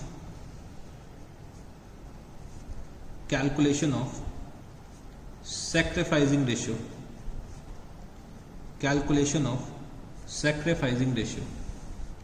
तो मैंने जैसे कि पढ़ा था ओल्ड प्रॉफिट शेयरिंग रेशियो में से लेस क्या कर दूंगा मैं, न्यू प्रॉफिट शेयरिंग रेशियो। तो मैंने यहां पे लिखा ए, बी और सी, ए, बी और सी। तो इनका ओल्ड प्रॉफिट शेयरिंग रेशियो कितना था, 3/6, 2/6, 1/6। इसमें से मैं लेस क्या कर दूंगा, new profit sharing ratio. New profit sharing ratio मैंने अभी क्या कैलकुलेट करा था, 3:2:1:2। इसका मतलब क्या हो गया, 3/8, 3/8, 2/8, 1/8। तो चलो मैं डी का भी यहां पे लिख लेता हूं। तो डी का ओल्ड रेशियो क्या था, 0 था, क्योंकि भाई डी पहले पार्टनर ही कहां था, तो उसका रेशियो क्या होगा, 0। बट न्यू रेशियो डी का कितना आ रहा है, डी का न्यू रेशियो आ रहा है 2:8। तो चलो इसको सॉल्व करते हैं। तो मैंने यहां पे एलसीएम लिया 48, ठीक है। मैंने यहां पे एलसीएम कितना लिया, 48। तो 6, 8, 8, 3, 24, यहां पे लिखा मैंने 18। तो ये कितना हो जाएगा, 6/48। फिर से मैंने एलसीएम ले लिया 48, ये आएगा 16, और ये कितना आ जाएगा 12। तो ये आ जाएगा 4/48। फिर मैंने यहाँ पे लिया 48 एलसीएम, तो ये कितना हो जाएगा 8 - 6, मतलब 2/48। और अगर मैं इसको कैलकुलेट करता हूँ तो -2/8, इसका मतलब क्या निकल के आएगा, इसका मतलब बच्चे आ जाएगा, इसका मतलब आएगा 6 - 12/48। तो अगर ए, बी और सी का अगर मैं सेक्रीफाइस देखता हूं तो A:B:C। अच्छा एक चीज मैंने आपको डी का इसलिए लिखवाया है कि हम लोग चेक कर सकें जितना मेरा सेक्रीफाइस है उतना ही गेन होना चाहिए। तो अगर आप लोग सेक्रीफाइस देखोगे तो 6 + 4 + 2 12/48, और गेन कितना हो रहा है, -12/48। तो जितना ही सेक्रीफाइस होगा उतना ही गेन होगा। जितना सेक्रीफाइस ओल्ड पार्टनर्स करेंगे उतना नया पार्टनर गेन करेगा, ठीक है जी। तो इसको चेक करने के लिए बस मैं डी का कैलकुलेशन आपको करा रहा हूं कि भाई चेक कर लो कि मैंने जो ये निकाला है वो सही निकाला है कि नहीं निकाला है। तो हमेशा ओल्ड पार्टनर्स का टोटल सेक्रीफाइस न्यू पार्टनर के गेन के बराबर होगा। तो A:B:C का सेक्रीफाइसिंग रेशियो कितना आ जाएगा? 6:4:2। इसको मैं क्या लिख सकता हूं? 3:2:1। तो सेक्रीफाइसिंग रेशियो मेरा क्या निकल के आया? सेक्रीफाइसिंग रेशियो मेरा 3:2:1 का निकल के आया। तो सेक्रीफाइसिंग रेशियो मेरा क्या होता है? Old profit sharing ratio minus new profit sharing ratio. But बच्चे मेरे को आपको एक और बात बतानी है कि जब कभी भी नया पार्टनर एडमिट होगा, जैसे कि डी जो यहां पे एडमिट हो रहे हैं वो 1/4 शेयर के लिए हो रहे हैं, तो अगर नया पार्टनर एक स्पेसिफिक शेयर के लिए एडमिट होगा हमारे पार्टनरशिप फर्म में, जब कभी भी नया पार्टनर हमारे फर्म में एक स्पेसिफिक शेयर के लिए एडमिट होगा और बच्चे क्वेश्चन में कुछ भी नहीं दे रखा होगा ओल्ड रेशियो के बारे में, मतलब क्वेश्चन में कुछ भी नहीं मेंशन्ड है कि भाई जो रिमेनिंग शेयर बचेगा वो पार्टनर्स कैसे शेयर करेंगे, तो हमेशा क्या होगा? हमारा जो सेक्रीफाइसिंग रेशियो होगा वो बच्चे हमारे ओल्ड रेशियो के बराबर होगा। अगर आप लोग चेक करो तो हमारा ओल्ड रेशियो भी 3:2:1 था और हमारा सेक्रीफाइसिंग रेशियो भी सेम आ रहा है। सेक्रीफाइसिंग रेशियो सेम क्यों आ रहा है? क्योंकि बच्चे क्वेश्चन में कोई और बात नहीं दे रखी है कि हम लोगों ने जो ये रिमेनिंग शेयर था 3/4 का किस रेशियो में शेयर करा है। तो भाई 3/4 हम लोग शेयर किस रेशियो में कर रहे थे? 3:2:1 के रेशियो में शेयर कर रहे थे। जब हम रिमेनिंग शेयर 3:2:1 के रेशियो में कर रहे हैं, मतलब रिमेनिंग शेयर जो हम लोग शेयर कर रहे हैं आपस में वो 3:2:1 के रेशियो में शेयर कर रहे हैं, तो भाई जो सेक्रीफाइस करा होगा वो भी तो हम लोगों ने इसी रेशियो में किया होगा। जब हम लोग रिमेनिंग शेयर जो शेयर कर रहे हैं आपस में, रिमेनिंग शेयर मेरा कितना था? 3/4 को जो हमने शेयर करा था आपस में वो 3:2:1 के रेशियो में ही तो शेयर करा था। तो जो हम लोग रिमेनिंग शेयर कर रहे हैं ओल्ड रेशियो में, तो भाई जो हम लोगों ने सेक्रीफाइस करा होगा 1/4 का वो भी तो हम लोगों ने ओल्ड रेशियो में ही तो शेयर करा होगा। तो जब कभी भी एक नया पार्टनर एडमिट होता है फॉर अ स्पेसिफिक शेयर और क्वेश्चन में ये नहीं दे रखा है कि भाई जो ओल्ड पार्टनर्स हैं वो अपने शेयर को, मतलब जो उनका न्यू प्रॉफिट का जो हिस्सा होगा, जो मतलब 3/4 हिस्सा होगा, वो किस रेशियो में शेयर करेंगे, अगर ये मेंशन नहीं है तो हम लोग क्या करते हैं? ओल्ड रेशियो में शेयर करते हैं। तो हमारा जो सेक्रीफाइसिंग रेशियो आएगा वो भी बच्चे ओल्ड रेशियो के बराबर में आएगा। तो ये बच्चे एक शॉर्टकट होता है कि कभी कभी आपको क्वेश्चन में दे रखा होगा कि D is admitted for 1/4 share, old profit sharing ratio is this, और क्वेश्चन में कुछ नहीं मेंशन्ड है, तो हमें ये पता है कि भाई ओल्ड रेशियो ही हमारा किसके बराबर होगा? सेक्रीफाइसिंग रेशियो के बराबर होगा। तो बच्चे ये सिर्फ और सिर्फ इसी केस में हो सकता है, ये सिर्फ और सिर्फ इसी केस में हो सकता है कि भाई डी 1/4 शेयर के लिए आ रहा है, ओल्ड रेशियो दे रखा है और हमसे बोल रखा है कि भाई न्यू रेशियो निकालो, सेक्रीफाइस रेशियो निकालो, तभी ये पॉसिबल है। तो यहां पे हम लोग क्या लिख सकते हैं?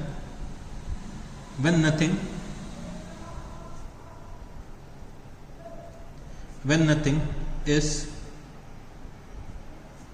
given in the question, when nothing is given in the question, then old ratio is sacrificing ratio, then old ratio is sacrificing ratio। तो हमेशा याद रखना डी एक पर्टिकुलर शेयर के लिए हमारे फॉर्म में आ रहा है और ओल्ड रेशियो मेरे को दे रखा है और कोई इन्फॉर्मेशन मेरे को क्वेश्चन में नहीं दे रखी है, तो हमेशा ओल्ड रेशियो जो मेरा होगा वो बच्चे वही सेक्रीफाइसिंग रेशियो हो जाएगा। जो मेरा ओल्ड रेशियो होगा वही मेरा क्या हो जाएगा? सेक्रीफाइसिंग रेशियो हो जाएगा, अगर क्वेश्चन में कोई और इन्फॉर्मेशन नहीं दे रखी है। तो ये तो बच्चे था एग्जाम्पल नंबर 1। तो एग्जाम्पल नंबर 1 बच्चे हम लोगों ने बहुत ज्यादा डिटेल में डिस्कस करा है क्योंकि ये मेरा पहला एग्जाम्पल था। तो जैसे कि ये मेरा एक पहला एग्जाम्पल था तो बच्चे मेरे को बहुत ज्यादा डिटेल में आपको ये चीज समझानी थी। अब मैं थोड़ा सा स्पीड अप कर सकता हूँ क्योंकि मैंने आपको बेसिक बातें तो बता दी हैं। तो चलो अब हम लोग आते हैं एग्जाम्पल नंबर 2 पे। एग्जाम्पल नंबर 2 यहां पे लिखना A, B and C are 3:2:1 partner, 3:2:1 partner। D is admitted for 1/6 share D is admitted for 1/6 share and A, B and C decide to share future profits in the ratio of 5:3:2. तो A, B and C are 3:2:1 partner. D is admitted for 1/6 share and A, B and C decided to share future profits in the ratio of 5:3:2. Calculate new profit sharing ratio. Calculate new profit sharing ratio and sacrificing ratio. Calculate new profit sharing ratio and sacrificing ratio. तो जैसे कि मेरे को पता है कि total share कितना होता है, टोटल शेयर होता है 1. मैंने यहाँ पे लिखा total share is equal to 1. और बच्चे डी का शेयर कितना दे रखा है, तो डी शेयर, तो डी बचे 1/6 शेयर के लिए आ रहा है. तो रिमेनिंग शेयर कितना बचेगा, रिमेनिंग शेयर बचेगा 1 - 1/6. तो इसका मतलब क्या हुआ 5/6. तो भाई 5/6 जो शेयर करना है वो किसको शेयर करना है, ए, बी और सी को शेयर करना है. तो लास्ट टाइम हमको कुछ मेंशन नहीं था, तो हम लोगों ने क्या करा था, ओल्ड रेशियो में शेयर करा था. बट इस बार क्या बता दिया गया है कि हमें जो फ्यूचर प्रॉफिट्स शेयर करने, मतलब ए, बी और सी को जो फ्यूचर प्रॉफिट शेयर करने वो किस रेशियो में शेयर करने, 5:3:2. तो चलो हम लोग यहाँ पे शेयर करते हैं. तो ए, बी और सी, तो भाई 5/6 जो रिमेनिंग शेयर होगा, 5/6 जो रिमेनिंग शेयर होगा वो ए, बी और सी आपस में शेयर करेंगे इन द रेशियो ऑफ 5:3:2. तो मतलब इंटू 5/10 इंटू 3/10 इंटू 2/10. तो ए का नया प्रॉफिट शेयरिंग रेशियो कितना आ जाएगा, 25/60. बी का आ जाएगा 15/60. सी का आ जाएगा 10/60. और डी का हमें मालूम है कितना, 1/6, या फिर इसको हम लोग क्या बोल सकते हैं, 10/60. 1/6 और 10/60. तो इनका नया प्रॉफिट शेयरिंग रेशियो कितना आ गया, A:B:C:D. 25:15:10:10. तो इसको मैं कैसे लिख सकता हूं, 5:3:2:2. 5:3:2:2. इनका नया प्रॉफिट शेयरिंग रेशियो कितना हो गया, 5:3:2:2. अब मेरे को क्वेश्चन में क्या बोल रखा है कि भाई सैक्रिफाइस रेशियो भी निकाल लो. तो सैक्रिफाइस रेशियो मैंने आपको बताया था कि सैक्रिफाइस रेशियो होता है हमारा old ratio minus new ratio. Old ratio minus new ratio. तो अगर मैं बात करता हूं ए, बी, सी और डी की, तो ए का ओल्ड रेशियो दे रखा हुआ है मेरे को 3/6, बी का 2/6, सी का 1/6 और डी का कितना हो जाएगा 0. तो old ratio minus new ratio. New ratio मेरे को कितना दे रखा हुआ है, न्यू रेशियो मेरे को दे रखा है 5/10, 3/10, 2/10 और D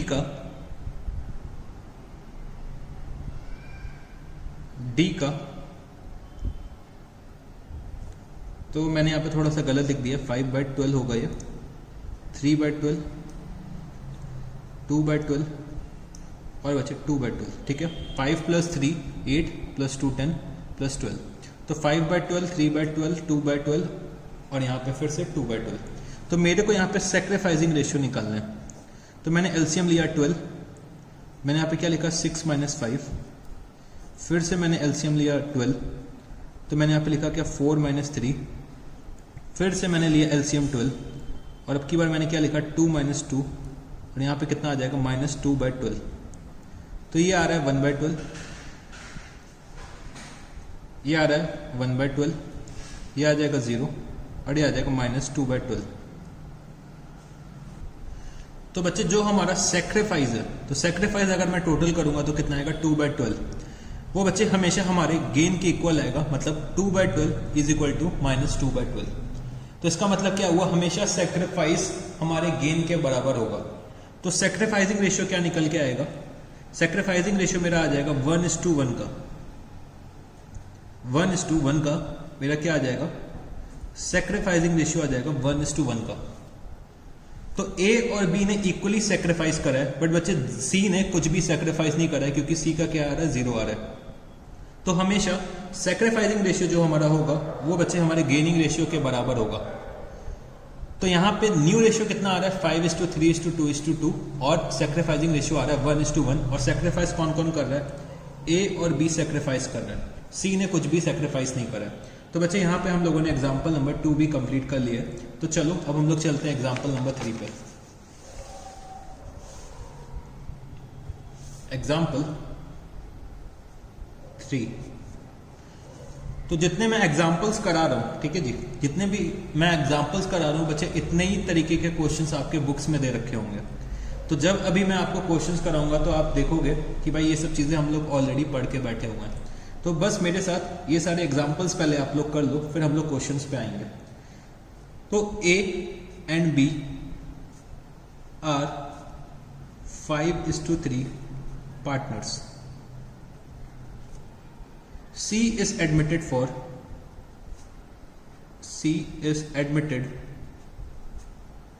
for 1/5 share. C is admitted for 1/5 share which he acquires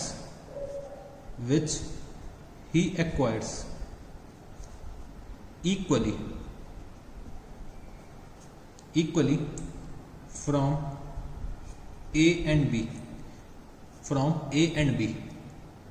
तो मेरे को यहां पे क्या कैलकुलेट करना है, फाइंड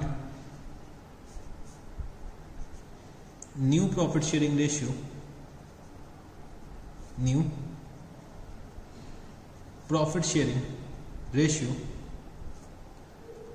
बी सैक्रिफाइसिंग रेशियो।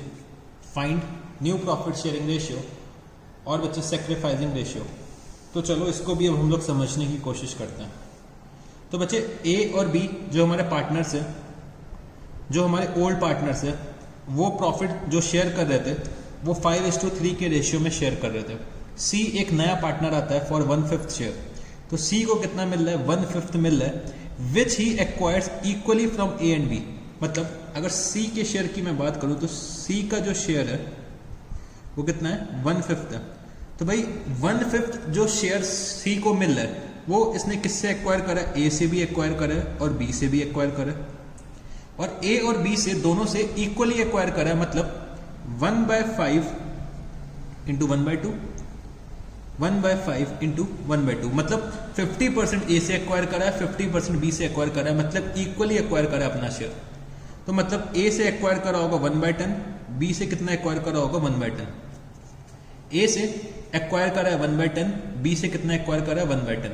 ठीक है जी, ए और बी से दोनों से ही 1/10 और 1/10 एक्वायर करा है। अब मेरे को नया प्रॉफिट शेयरिंग रेशियो निकालना है। तो भाई ए, बी और सी। ए का ओल्ड प्रॉफिट शेयरिंग रेशियो था 5/8, बी का ओल्ड प्रॉफिट शेयरिंग रेशियो था 3/8, और इनका कितना था, इनका जो मैंने नया प्रॉफिट शेयरिंग रेशियो निकाला है वो कितना आ रहा है 1/5, मतलब जो मेरे को क्वेश्चन में ऑलरेडी दे रखा हुआ है। तो ओल्ड रेशियो मेरे को ए और बी का पता था। ठीक है जी, अब भाई ए ने अपने रेशियो में से 1/10 सेक्रीफाइस करा है, तो मैंने इसमें लेस क्या करा 1/10। ए ने सी के फेवर में कितना सेक्रीफाइस करा 1/10, और बी ने सी के फेवर में कितना सेक्रीफाइस करा 1/10। तो भाई ए के ओल्ड रेशियो में से अगर मैं 1/10 माइनस कर देता हूं तो ए का नया रेशियो नहीं पता चल जाएगा। सिमिलरली बी के ओल्ड रेशियो में से उसका सेक्रीफाइस अगर मैं माइनस कर देता हूं तो मेरे को न्यू रेशियो नहीं पता चल जाएगा। अगर मैं ओल्ड रेशियो में से सेक्रीफाइस माइनस कर दूंगा तो मेरे को तब भी न्यू रेशियो पता चल जाएगा। अगर मैं ओल्ड रेशियो में से माइनस कर देता हूं क्या, सेक्रीफाइस, तो मेरे को न्यू रेशियो नहीं पता चल जाएगा। हम लोगों ने एक फॉर्मूला पढ़ा था कि sacrifice ratio is equal to old ratio minus new ratio, old ratio minus new ratio. अगर मैं सिंपल मैथ्स अप्लाई करता हूं तो भाई new ratio is equal to old ratio minus sacrificing ratio. तो भाई ओल्ड रेशियो में से मैं उसका सेक्रीफाइस ही तो माइनस कर रहा हूं, तो मेरे को न्यू रेशियो नहीं पता चल जाएगा। ये क्या है, सिंपल मैथ्स है। तो चलो अब हम लोग कैलकुलेट करते हैं। तो अगर मैं एलसीएम लेता हूं तो कितना आना चाहिए, 40 आना चाहिए। तो मैंने यहां पे क्या लिखा, 25 माइनस 4, तो इनका न्यू रेशियो आ जाएगा 21:40। बी का न्यू रेशियो कितना आएगा, तो 15 माइनस 4 11/40, और सी का कितना हो जाएगा, सी का हो जाएगा 8/40। तो जो नया प्रॉफिट शेयरिंग रेशियो आ रहा है, नया प्रॉफिट शेयरिंग रेशियो आ रहा है वो कितना हो जाएगा, 21:11:8, 21:11:8। और क्वेश्चन में हमसे क्या पूछ रखा है कि भाई सेक्रीफाइसिंग रेशियो भी बता दो। तो भाई सेक्रीफाइस, ये दोनों क्या कर रहे हैं, इक्वली जब सेक्रीफाइस कर रहे हैं, जब सी जो अपना शेयर है वो इक्वली एक्वायर कर रहे हैं फ्रॉम ए एंड बी, तो हमारा सेक्रीफाइसिंग रेशियो भी तो इक्वल होना चाहिए। तो सेक्रीफाइसिंग रेशियो अगर मैं देखूं तो भाई हम लोगों ने इक्वली सेक्रीफाइस करा है, मतलब 1/10 इन्होंने भी सेक्रीफाइस करा, 1/10 इन्होंने भी सेक्रीफाइस करा। तो सेक्रीफाइसिंग रेशियो मेरा क्या आ जाएगा, sacrificing ratio is equal to 1:1, sacrificing ratio is equal to 1:1। तो ये मेरा सेक्रीफाइसिंग रेशियो भी यहाँ पे निकल के आ गया। मैं चाहता तो ऐसे भी निकाल सकता हूँ कि भाई न्यू रेशियो में से ओल्ड रेशियो माइनस कर दो, तब भी मेरा सेम ही आएगा। बट बच्चे अलग से इसका कैलकुलेशन करने की जरूरत नहीं है, क्योंकि मेरे को पहले ही पता है कि भाई जब सी इक्वली एक्वायर कर रहा है तो इसका मतलब क्या है कि हमारा जो सेक्रीफाइसिंग रेशियो आएगा वो भी क्या आएगा, इक्वल आएगा। तो यहाँ पे एग्जाम्पल नंबर 3 भी हम लोगों ने कंप्लीट कर लिया है। तो चलो एग्जाम्पल नंबर 4 पे अब हम लोग आते हैं। एग्जाम्पल 4, तो मेरे साथ यहाँ पे नोट करना, A and B are 7:3 partners. C is admitted for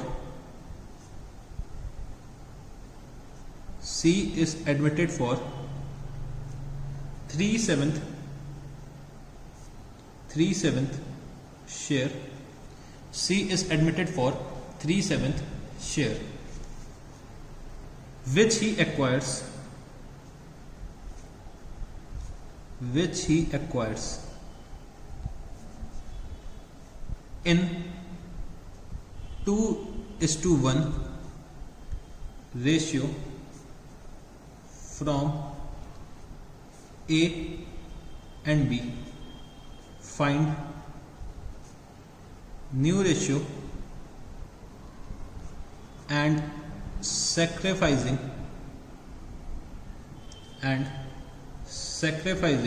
ratio. Find new ratio and sacrificing ratio.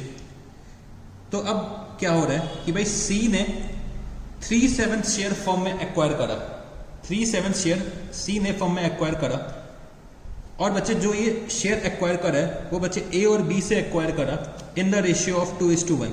तो लास्ट क्वेश्चन में इन्होंने क्या करा था, इक्वली एक्वायर करा था। अब की बार 2:1 के रेशियो में अपना शेयर एक्वायर कर रहे हैं ये A और B से।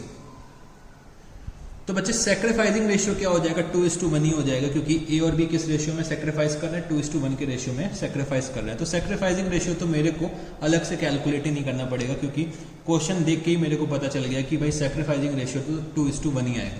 अब मेरे को यहाँ पे न्यू रेशियो का कैलकुलेशन करना पड़ेगा, ठीक है जी। तो भाई यहाँ पे मैंने क्या लिखा, सीज शेयर, सी का शेयर कितना है, 3/7।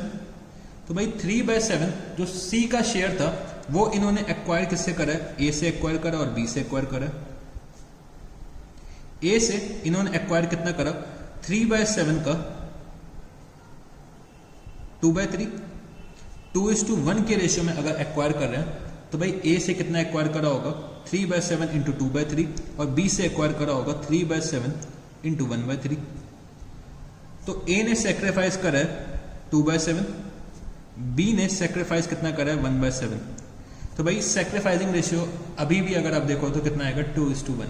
अब मेरे को न्यू रेशियो का कैलकुलेशन करना है, तो मैंने यहाँ पे क्या लिखा, ए, बी और सी।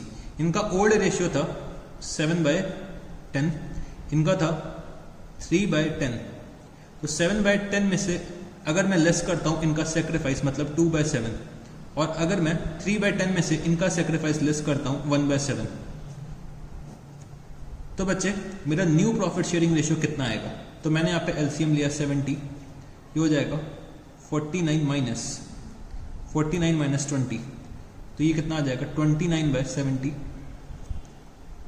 ये कितना होगा 21 माइनस 10, 11/70, और सी का शेयर था 3/7, तो इसका मतलब क्या हो गया 30/70।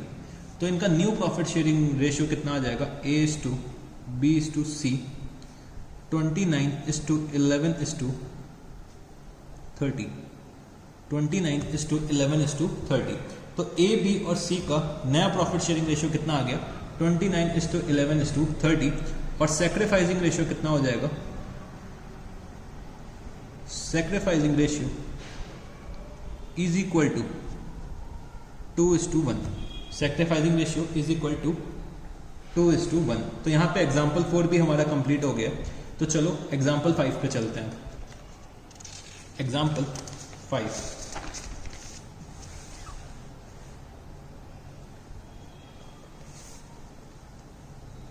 एग्जाम्पल 5, तो नोट करना मेरे साथ यहाँ पे x and y are 3:2 partners. X and y are 3:2 partners. Z is admitted.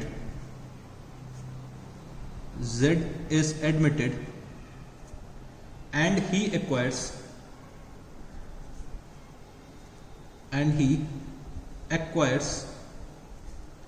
1/5 of X share, 1/5 of X share, and 2/5 of Y's share. Find new ratio, sacrificing ratio. तो मेरे को यहाँ पे न्यू रेशियो का कैलकुलेशन करना है और sacrificing ratio का कैलकुलेशन करना है। तो मेरे को क्वेश्चन में ये दे रखा है कि जो x और y पार्टनर्स है वो बच्चे 3:2 के रेशियो में पार्टनर्स है। Z is admitted and he acquires 1/5 of X share and 2/5 of Y share. तो Z जो एडमिट हो रहा है वो बच्चे 1/5 of X share ऑब्टेन कर रहा है और 2/5 of Y share Z obtain कर रहा है। तो सबसे पहले मैंने यहाँ पे क्या करने की कोशिश करी, Z का शेयर निकालने की कोशिश करी। तो मैंने यहाँ पे लिखा Z share is equal to 1/5 of X share। तो भाई X का शेयर कितना था 3/5, तो 1/5 of X share and 2/5 of Y share, तो 2/5 इंटू 2/5।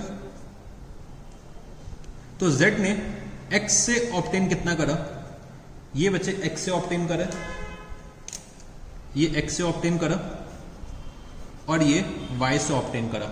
तो मेरे को ये पता चल गया कि भाई जितना ये X से ऑब्टेन कर रहा है और जितना ये Y से ऑब्टेन कर रहा है, तो ये इनका क्या हो जाएगा, सेक्रीफाइसिंग रेशियो हो जाएगा। तो सेक्रीफाइसिंग रेशियो तो अभी बच्चे फट से निकल के आ जाएगा। तो अगर सेक्रीफाइसिंग रेशियो की मैं बात करता हूँ तो ये कितना आएगा 3/25 और ये कितना आ जाएगा 4/25। तो सेक्रीफाइसिंग रेशियो तो 3:4 का आ जाएगा। सेक्रीफाइसिंग रेशियो में तो कोई दिक्कत नहीं आएगी। और Z का शेयर कितना हो जाएगा 7/25। Z का शेयर कितना हो गया 7/25। अब बच्चे मेरे को X और Y का शेयर निकालना है। तो X और Y का शेयर निकालने के लिए मेरे को क्या करना पड़ेगा कि भाई X ने जितना सेक्रीफाइस करा है वो उसके ओल्ड रेशियो में से मैं लेस कर दूं। तो ओल्ड रेशियो मेरे को दे रखा है 3/5 और बच्चे Y का दे रखा है 2/5। X ने सेक्रीफाइस कितना करा 3/25 सेक्रीफाइस करा है, तो मैंने इसमें लेस कितना करा 3/25। वाई ने सेक्रीफाइस करा है 4/25, तो मैं ओल्ड रेशियो में लेस कितना कर दूंगा 4/25। तो x का न्यू शेयर कितना निकल के आएगा, मतलब न्यू प्रॉफिट शेयरिंग रेशियो कितना आएगा, तो ये आ जाएगा 15 - 3 12/25। और ये y का कितना आ जाएगा, तो एलसीएम आ जाएगा 25, 10 - 4 तो 6/25। और z का अभी अभी मैंने कैलकुलेट कितना करा है 7/25। तो x is to y is to z का न्यू प्रॉफिट शेयरिंग रेशियो कितना हो गया 12:6:7। और सेक्रीफाइसिंग रेशियो कितना हो गया 3:4। सेक्रीफाइसिंग रेशियो x और z का कितना हो गया 3:4। तो बच्चे सेक्रीफाइसिंग रेशियो हमारे ओल्ड पार्टनर्स का होता है और गेनिंग रेशियो हमारे न्यू पार्टनर का होता है। तो यहाँ पे हम लोगों ने एग्जाम्पल नंबर 5 भी सॉल्व कर लिया। तो एग्जाम्पल नंबर 5 में मेरे को ये दे रखा था कि भाई जो z ने अपना शेयर एक्वायर करा है, तो 1/5 x का शेयर एक्वायर करा है, मतलब z का शेयर जो बनेगा वो क्या बनेगा 1/5 of x share and 2/5 of y share. तो यहाँ पे हम लोगों ने एग्जाम्पल नंबर 5 भी कंप्लीट कर लिया है। तो चलो अब हम लोग आते हैं एग्जाम्पल नंबर 6 पे।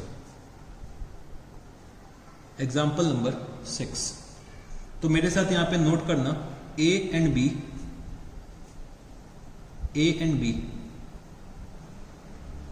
are equal partners. A and B are equal partners. C and D are admitted for 1/5 share and 1/6 share. Find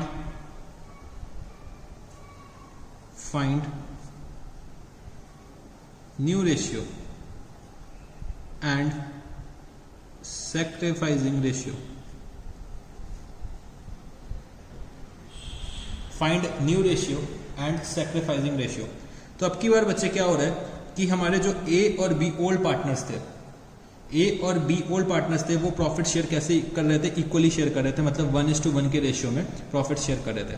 अब की बार बच्चे दो पार्टनर्स हमारे फर्म में एडमिट हो रहे हैं, तो सी और डी दोनों ही हमारे फर्म में एडमिट होने जा रहे हैं। तो सी को 1/5 शेयर मिलेगा, डी को 1/6 शेयर मिलेगा। तो चलो यहाँ पे हमें कैलकुलेशन करना है न्यू प्रॉफिट शेयरिंग रेशियो का और सेक्रीफाइसिंग रेशियो का। तो मेरे को ये पता है कि भाई टोटल शेयर कितना होता है, टोटल शेयर होता है 1, total share is equal to 1। C का शेयर मेरे को पता है कितना, सी का जो शेयर है वो है 1/5 और डी का जो शेयर है वो कितना है 1/6।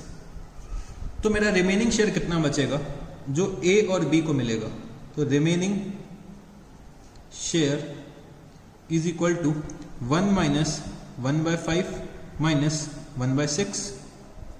Remaining share is equal to 1 - 1/5 - 1/6।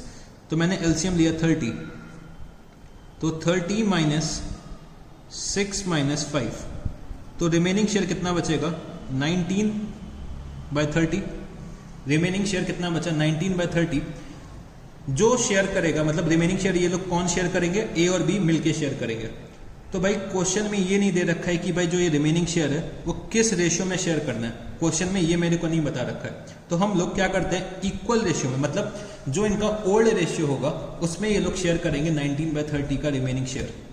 अगर क्वेश्चन में दे रखा होता कि भाई ये जो रिमेनिंग शेयर है वो ए और बी शेयर करेंगे इस रेशियो में, तो उस रेशियो में मैं कैलकुलेट कर लेता। बट अगर क्वेश्चन में कुछ नहीं दे रखा है तब हम लोग ओल्ड रेशियो में करेंगे। तो ओल्ड रेशियो क्या दे रखा है इक्वल। तो ए का शेयर कितना आएगा 19/30। 19/30 में इनको मिलेगा 1/2, बी को कितना मिलेगा 19/30 में 1/2। तो ये कितना हो जाएगा 19/60। ये कितना हो जाएगा 19/60।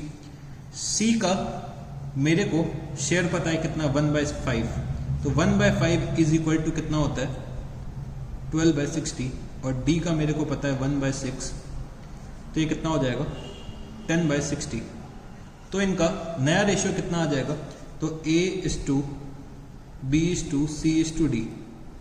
19:12:10। तो ABCD का नया प्रॉफिट शेयरिंग रेशियो कितना आ गया? 19:19:12:10। ठीक है जी। तो मेरे को यह पता है कि भाई जब कभी भी एक नया पार्टनर एडमिट होता है फॉर अ पर्टिकुलर शेयर और क्वेश्चन में मेरे को कोई और इंफॉर्मेशन नहीं दे रखी होती है, तो हमेशा सैक्रिफाइसिंग रेशियो जो मेरा होगा वो किसके बराबर हो जाएगा? ओल्ड रेशियो के बराबर हो जाएगा। तो सैक्रिफाइसिंग रेशियो मेरा कितना आ जाएगा? 1:1 का रेशियो आ जाएगा। तो सैक्रिफाइसिंग रेशियो मेरा कितना आ जाएगा? 1:1। तो जब कभी भी मेरा एक नया पार्टनर एडमिट होता है फॉर अ पर्टिकुलर शेयर और क्वेश्चन में मेरे को कोई और इन्फॉर्मेशन नहीं दे रखी है, तो ओल्ड रेशियो ही सैक्रिफाइसिंग रेशियो हो जाता है। तो सैक्रिफाइसिंग रेशियो यहाँ पे कितना आ जाएगा? 1:1 का आ जाएगा। तो चलो अब हम लोग चलते हैं एग्जाम्पल नंबर 7 पे। एग्जाम्पल 7, तो नोट करना मेरे साथ यहाँ पे A, B and C are 3:2:1 partners. D is admitted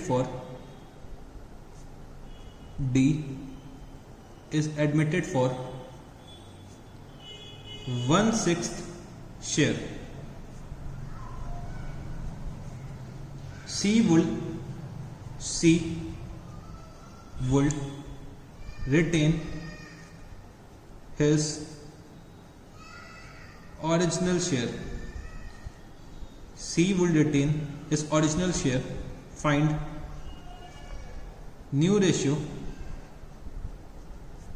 and sacrificing ratio. Find new ratio and sacrificing ratio. तो चलो इस क्वेश्चन में भी हम लोग न्यू रेशियो और सैक्रिफाइसिंग रेशियो निकालने की कोशिश करते हैं। तो मेरे को ये दे रखा है कि भाई A, B और C 3 पार्टनर्स हैं sharing profits in the ratio of 3:2:1।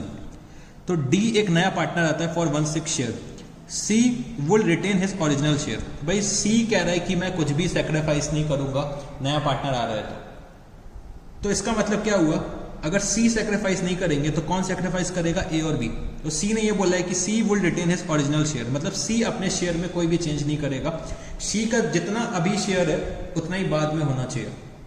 ठीक है जी।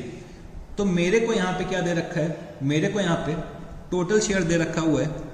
टोटल शेयर कितना होता है? 1। और बच्चे D का शेयर दे रखा है, तो D share is equal to 1/6। और C ने बोला है कि भाई मैं अपना शेयर चेंज नहीं करूंगा, तो C का शेयर कितना हो जाएगा? C का शेयर भी 1/6 ही रहेगा, मतलब पहले 1/6 था तो अभी भी इनका 1/6 ही रहेगा। तो जो भी रिमेनिंग शेयर होगा वो किसको मिलेगा? वो A और B को मिल जाएगा। तो रिमेनिंग शेयर कितना आएगा? 1 - 1/6 माइनस 1/6, तो ये कितना आ जाएगा? 4/6। रिमेनिंग शेयर 4/6 किसको मिलेगा? A और B दोनों को मिलेगा। अब A और B किस रेशियो में शेयर करेंगे? तो भाई क्वेश्चन में कुछ और बता नहीं रखा है कि भाई ये लोग इस रेशियो में शेयर करेंगे, तो हम लोग ये अज्यूम करते हैं कि भाई जो ये 4/6 का शेयर है A और B अपने ओल्ड प्रॉफिट शेयरिंग रेशियो में शेयर कर लेंगे। तो मैंने यहाँ पे लिखा A B 4/6 को A और B शेयर करने जा रहे हैं इन द रेशियो ऑफ 3:2। तो 3:2 के रेशियो में ये लोग शेयर करेंगे, तो 3/5 और बचे 4/6 इंटू 2/5। तो A का नया रेशियो कितना आ जाएगा? A का नया रेशियो आ जाएगा 12/30, 8/30। C का मेरे को पता था कितना है? 1/6, तो 1/6 का मतलब कितना हो गया? 5/30। और D का मेरे को पता है 1/6, तो 1/6 का मतलब कितना हो गया? 5/30। तो मेरा नया प्रॉफिट शेयरिंग रेशियो कितना आ जाएगा? तो A:B:C:D 12:8:5:5। तो ये मेरा न्यू प्रॉफिट शेयरिंग रेशियो आ गया। और जब कभी भी क्वेश्चन साइलेंट होता है तो भाई हमें यह पता है कि सैक्रिफाइसिंग रेशियो मेरा क्या होता है? ओल्ड रेशियो के बराबर होता है। तो यहाँ पे C ने तो कुछ सेक्रीफाइस नहीं करा है, तो C का तो कोई रेशियो नहीं आएगा। बट बच्चे A और B ने सेक्रीफाइस करा है, तो A और B का सेक्रीफाइसिंग रेशियो कितना आ जाएगा? 3:2 का सेक्रीफाइसिंग रेशियो यहाँ पे आ जाएगा। तो एग्जाम्पल नंबर 7 भी हम लोगों ने कंप्लीट कर लिया। तो चलो अब हम लोग चलते हैं एग्जाम्पल नंबर 8 पे। एग्जाम्पल नंबर 8, तो मेरे साथ यहाँ पे नोट करना, A, B and C are 5:3:2 partners. 5:3:2 partners. D is admitted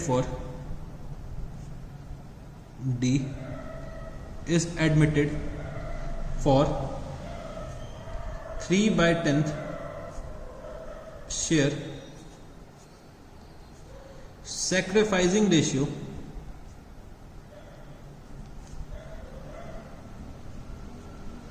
of A and B is 2:1. Find new ratio. तो बच्चे क्वेश्चन में क्या दे रखा है कि A, B and C are 3 partners, ठीक है, ये 3 पार्टनर्स हैं और ये लोग जो प्रॉफिट शेयर कर रहे थे वो बच्चे 5:3:2 के रेशियो में शेयर कर रहे थे। D एक नए पार्टनर आते हैं फॉर 3/10 शेयर और दे रखा है कि sacrificing ratio of A and B is 2:1, find new ratio. तो मेरे को सेक्रीफाइसिंग रेशियो बता दिया। तो सेक्रीफाइसिंग रेशियो में मेरे को ये बताया है कि भाई A और B ने सेक्रीफाइस करा है, C ने सेक्रीफाइस ही नहीं करा है और मेरे को न्यू रेशियो निकालने के लिए बोल दिया है। तो चलो हम लोग डायरेक्टली न्यू रेशियो का कैलकुलेशन करते हैं। तो A, B, C और D, तो A और B जो सेक्रीफाइस कर रहे हैं वो किस रेशियो में सेक्रीफाइस कर रहे हैं? 2:1 के रेशियो में सेक्रीफाइस कर रहे हैं, ठीक है जी। A और B किस रेशियो में सेक्रीफाइस कर रहे हैं? 2:1 के रेशियो में सेक्रीफाइस कर रहे हैं। और D का शेयर कितना है? तो भाई D का जो शेयर दे रखा हुआ है क्वेश्चन में वो कितना है? 3/10। तो मतलब 3/10 जो D को मिल रहा है वो बच्चे A से भी मिल रहा होगा, B से भी मिल रहा है। तो 3/10 जो मिल रहा है वो बच्चे A से मिल रहा है 2/3, मतलब 3/10 का 2/3 A से मिल रहा है और 3/10 का 1/3 B से मिल रहा है। तो A ने कितना दिया होगा D को? तो A ने दिया होगा 2/10 और B ने कितना दिया होगा? 1/10। A ने अपने हिस्से का 2/10 किसको दे दिया? D को दे दिया और B ने अपने हिस्से का 1/10 किसको दे दिया? D को दे दिया। तो चलो अब मेरे को न्यू रेशियो निकालना है। तो A का मेरे को ओल्ड रेशियो पता है, तो ओल्ड रेशियो दे रखा है 5/10। इसमें से अगर मैं लेस कर देता हूं 2/10 तो ये कितना आ जाएगा? 3/10। B का 3/10 था, इन्होंने इसमें से दे दिया 1/10, तो ये कितना बचेगा? 2/10। C का मेरे को ऑलरेडी पता है कितना है? 2/10। C ने कहा कि मैं कुछ भी सेक्रीफाइस नहीं करूंगा। और D का नया रेशियो कितना दे रखा है? D का रेशियो दे रखा है 3/10। तो नया प्रॉफिट शेयरिंग रेशियो कितना आ जाएगा? A:B:C:D। तो 3:2:2:3 इनका नया प्रॉफिट शेयरिंग रेशियो आ जाएगा। तो हम लोगों ने एग्जाम्पल नंबर 8 भी कंप्लीट कर लिया है। तो चलो अब हम लोग आते हैं एग्जाम्पल नंबर 9 पर। एग्जाम्पल नंबर 9, एग्जाम्पल नंबर 9, तो क्या दे रखा है? A, B and C are 5:3:2 partners. D is admitted for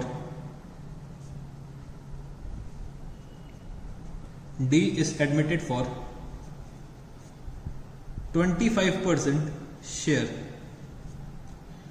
B would retain his original share. B would retain his original share. Find new ratio. तो बच्चे A, B और C partners हैं, sharing profits in the ratio of 5:3:2। D एक नया partner आ रहा है for 25% share. तो 25% की अगर मैं बात करूं तो तो भाई 25% कितना होता है, 1/4 होता है। 25% कितना होता है, 1/4। ये मैंने कैसे कैलकुलेट करा, भाई 25% को मैं कैसे लिख सकता हूँ, 25/100, तो ये कितना हो जाएगा, 1/4। तो डी बचे 1/4 शेयर के लिए आ रहा है, ठीक है जी। डी 1/4 शेयर के लिए आ रहा है और बी ने ये बोला कि भाई मैं कुछ भी सेक्रीफाइस नहीं करूंगा। तो इसका मतलब ये हुआ कि भाई ए और सी सेक्रीफाइस कर रहे होंगे। तो डी का शेयर मेरे को मालूम है, बी का शेयर मेरे को ऑलरेडी मालूम है क्योंकि बी ने ये बोल दिया कि मैं कुछ भी सेक्रीफाइस नहीं करूंगा। तो बी का शेयर 3/10 रहेगा। तो बी के शेयर में कोई भी चेंजेस नहीं होंगे। और मेरे को ये भी पता है कि भाई टोटल शेयर कितना है, टोटल शेयर है 1। तो जो भी रिमेनिंग शेयर बचेगा वो कौन शेयर करेंगे, वो बचे ए और सी आपस में शेयर करेंगे। तो चलो पहले हम लोग रिमेनिंग शेयर निकालते हैं। तो 1 माइनस 1/4 माइनस 3/10। तो अगर मैं यहां पे एलसीएम लेता हूं, अगर मैं एलसीएम लेता हूं तो एलसीएम मेरा कितना आ जाएगा, 20। तो 20 माइनस 5 माइनस 6, तो रिमेनिंग शेयर बचा कितना, 11/20।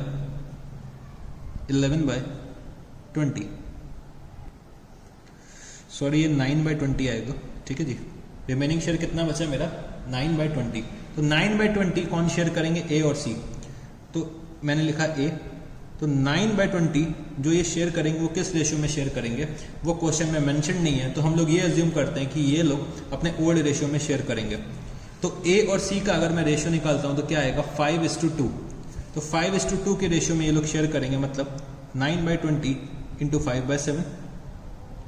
और बच्चे अगर मैं सी का कैलकुलेट करता हूं तो 9/20 इंटू 2/7, तो ये आ जाएगा 45/140।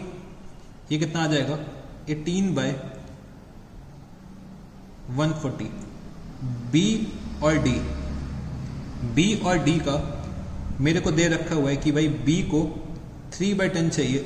इसका मतलब क्या हो गया, इसका मतलब ये हुआ कि भाई इनका शेयर होगा 42/140 और डी का 1/4 का मतलब कितना हो गया, 1/4 का हुआ बच्चे मतलब 35/140। तो अगर मैं A:B:C:D लिखता हूं तो इनका क्या रेशियो बनेगा, 45:42:18:35। तो 45:42:18:35। तो इनका नया रेशियो कितना आ गया, 45:42:18:35। ठीक है जी। तो ये हो गया हमारा एग्जाम्पल नंबर 9। तो चलो एक और एग्जाम्पल लिख लेते हैं, ये हमारा लास्ट एग्जाम्पल होगा। तो example number 10, example number 10, A and B are 4:1 partners. A surrenders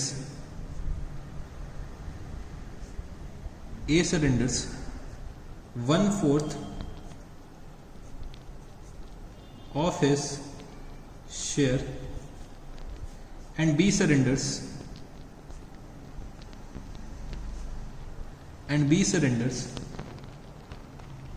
1/2 of his share in favor of C. Find new ratio. तो मेरे को ये दे रखा हुआ है कि A और B दो पार्टनर्स हैं sharing profits in the ratio 4:1। फिर बच्चे A सरेंडर कर रहा है 1/4 ऑफ हिज शेयर और B सरेंडर कर रहा है 1/2 of his share in favour of C। तो चलो सबसे पहले हम लोग C का शेयर निकालते हैं। तो C's share is equal to, तो C को 1/4 ऑफ A's शेयर मिल रहा है, तो मतलब 1/4 इंटू 4/5। और बच्चे C को हाफ मिल रहा है B का शेयर, तो B का है कितना 1/5, तो 1/2 इंटू 1/5।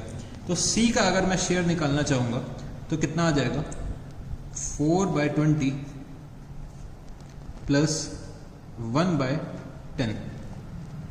तो बच्चे इतना ए ने सेक्रीफाइस करा, इतना बी ने सेक्रीफाइस करा, तो सेक्रीफाइसिंग रेशियो इनका कितना आना चाहिए। तो हम लोग क्या करते हैं, पहले एलसीएम कॉमन लेंगे तभी हम लोग सेक्रीफाइस निकाल सकते हैं। तो सेक्रीफाइसिंग रेशियो वैसे तो 2:1 आना चाहिए। तो चलो एलसीएम 20 आ गया, 4 + 2, तो सेक्रीफाइसिंग रेशियो कितना आ जाएगा 4:2 मतलब 2:1। तो सी का शेयर हो गया 6/20। अब मेरे को यहाँ पे ए और बी का शेयर निकालना है। तो भाई ए का ओल्ड रेशियो था 4/5, इसमें से मैं लेस कर दूंगा 4/20, और बच्चे बी का था 1/5, इसमें से मैं लेस कितना कर दूंगा 1/10। तो ये कितना आएगा, ये बच्चे आ जाएगा 20। अगर मैं एलसीएम लेता हूँ तो 16 - 4 12/20, ये आ जाएगा 1/10। और सी का कितना आ रहा था 6/20, 6/20। तो अगर मैं A:B:C की बात करता हूँ तो इसको भी मेरे को कॉमन डिनोमिनेटर करना पड़ेगा, तो ये हो जाएगा 2/20। तो A:B:C का रेशियो कितना आएगा 12:2:6, या फिर मैं इसको क्या बोल सकता हूँ 6:1:3। तो A:B:C नया रेशियो कितना आ गया 6:1:3, और सेक्रीफाइसिंग रेशियो कितना आएगा 4:2 मतलब 2:1 का सेक्रीफाइसिंग रेशियो आ जाएगा। तो हम लोगों ने यहाँ पे एग्जाम्पल नंबर 10 भी कंप्लीट करा लिया, मतलब हम लोगों ने एग्जाम्पल नंबर 10 भी कंप्लीट कर लिया। तो चलो बच्चे, अब आप लोग क्वेश्चन बैंक ओपन करिएगा। तो क्वेश्चन बैंक जब आप लोग करेंगे तो आप लोग देखेंगे कि जितने भी मैंने यहाँ पे आपको एग्जाम्पल्स कराए तो मैक्सिमम क्वेश्चंस वैसे ही दे रखे हुए हैं, उसी कॉन्सेप्ट पे दे रखे हैं, उसी कॉन्सेप्ट पे मैक्सिमम क्वेश्चन सॉल्व हो जाएंगे। तो चलो फटाफट से आप लोग क्वेश्चन बैंक को ओपन करिएगा। तो बच्चे आप लोग क्वेश्चन नंबर 8 ओपन करिएगा, मैं आपको क्वेश्चन नंबर 8 करवाने जा रहा हूँ, ठीक है जी। तो क्वेश्चन नंबर 8 का ए पार्ट में क्या दे रखा हुआ है, तो भाई find new profit sharing ratio. R and T are partners in a firm sharing profits in the ratio of 3:2. S joins the firm. R surrenders 1/4 of his share and T 1/5 of his share in favor of S. तो मेरे को यहाँ पे new profit sharing ratio calculate करना है और अलग अलग सिचुएशंस दे रखी हैं। तो चलो सबसे पहले हम लोग सिचुएशन ए में कैलकुलेट करने की कोशिश करते हैं। तो बच्चा क्वेश्चन नंबर 8,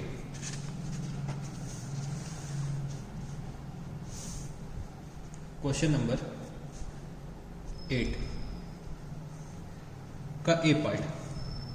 तो मेरे को ये दे रखा है कि R and T are partners in a firm sharing profits in the ratio of 3:2।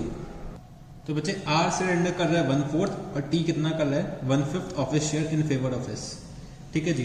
तो सबसे पहले हम लोग यहाँ पे S का शेयर निकाल लेते हैं। तो S share is equal to, तो S share is equal to,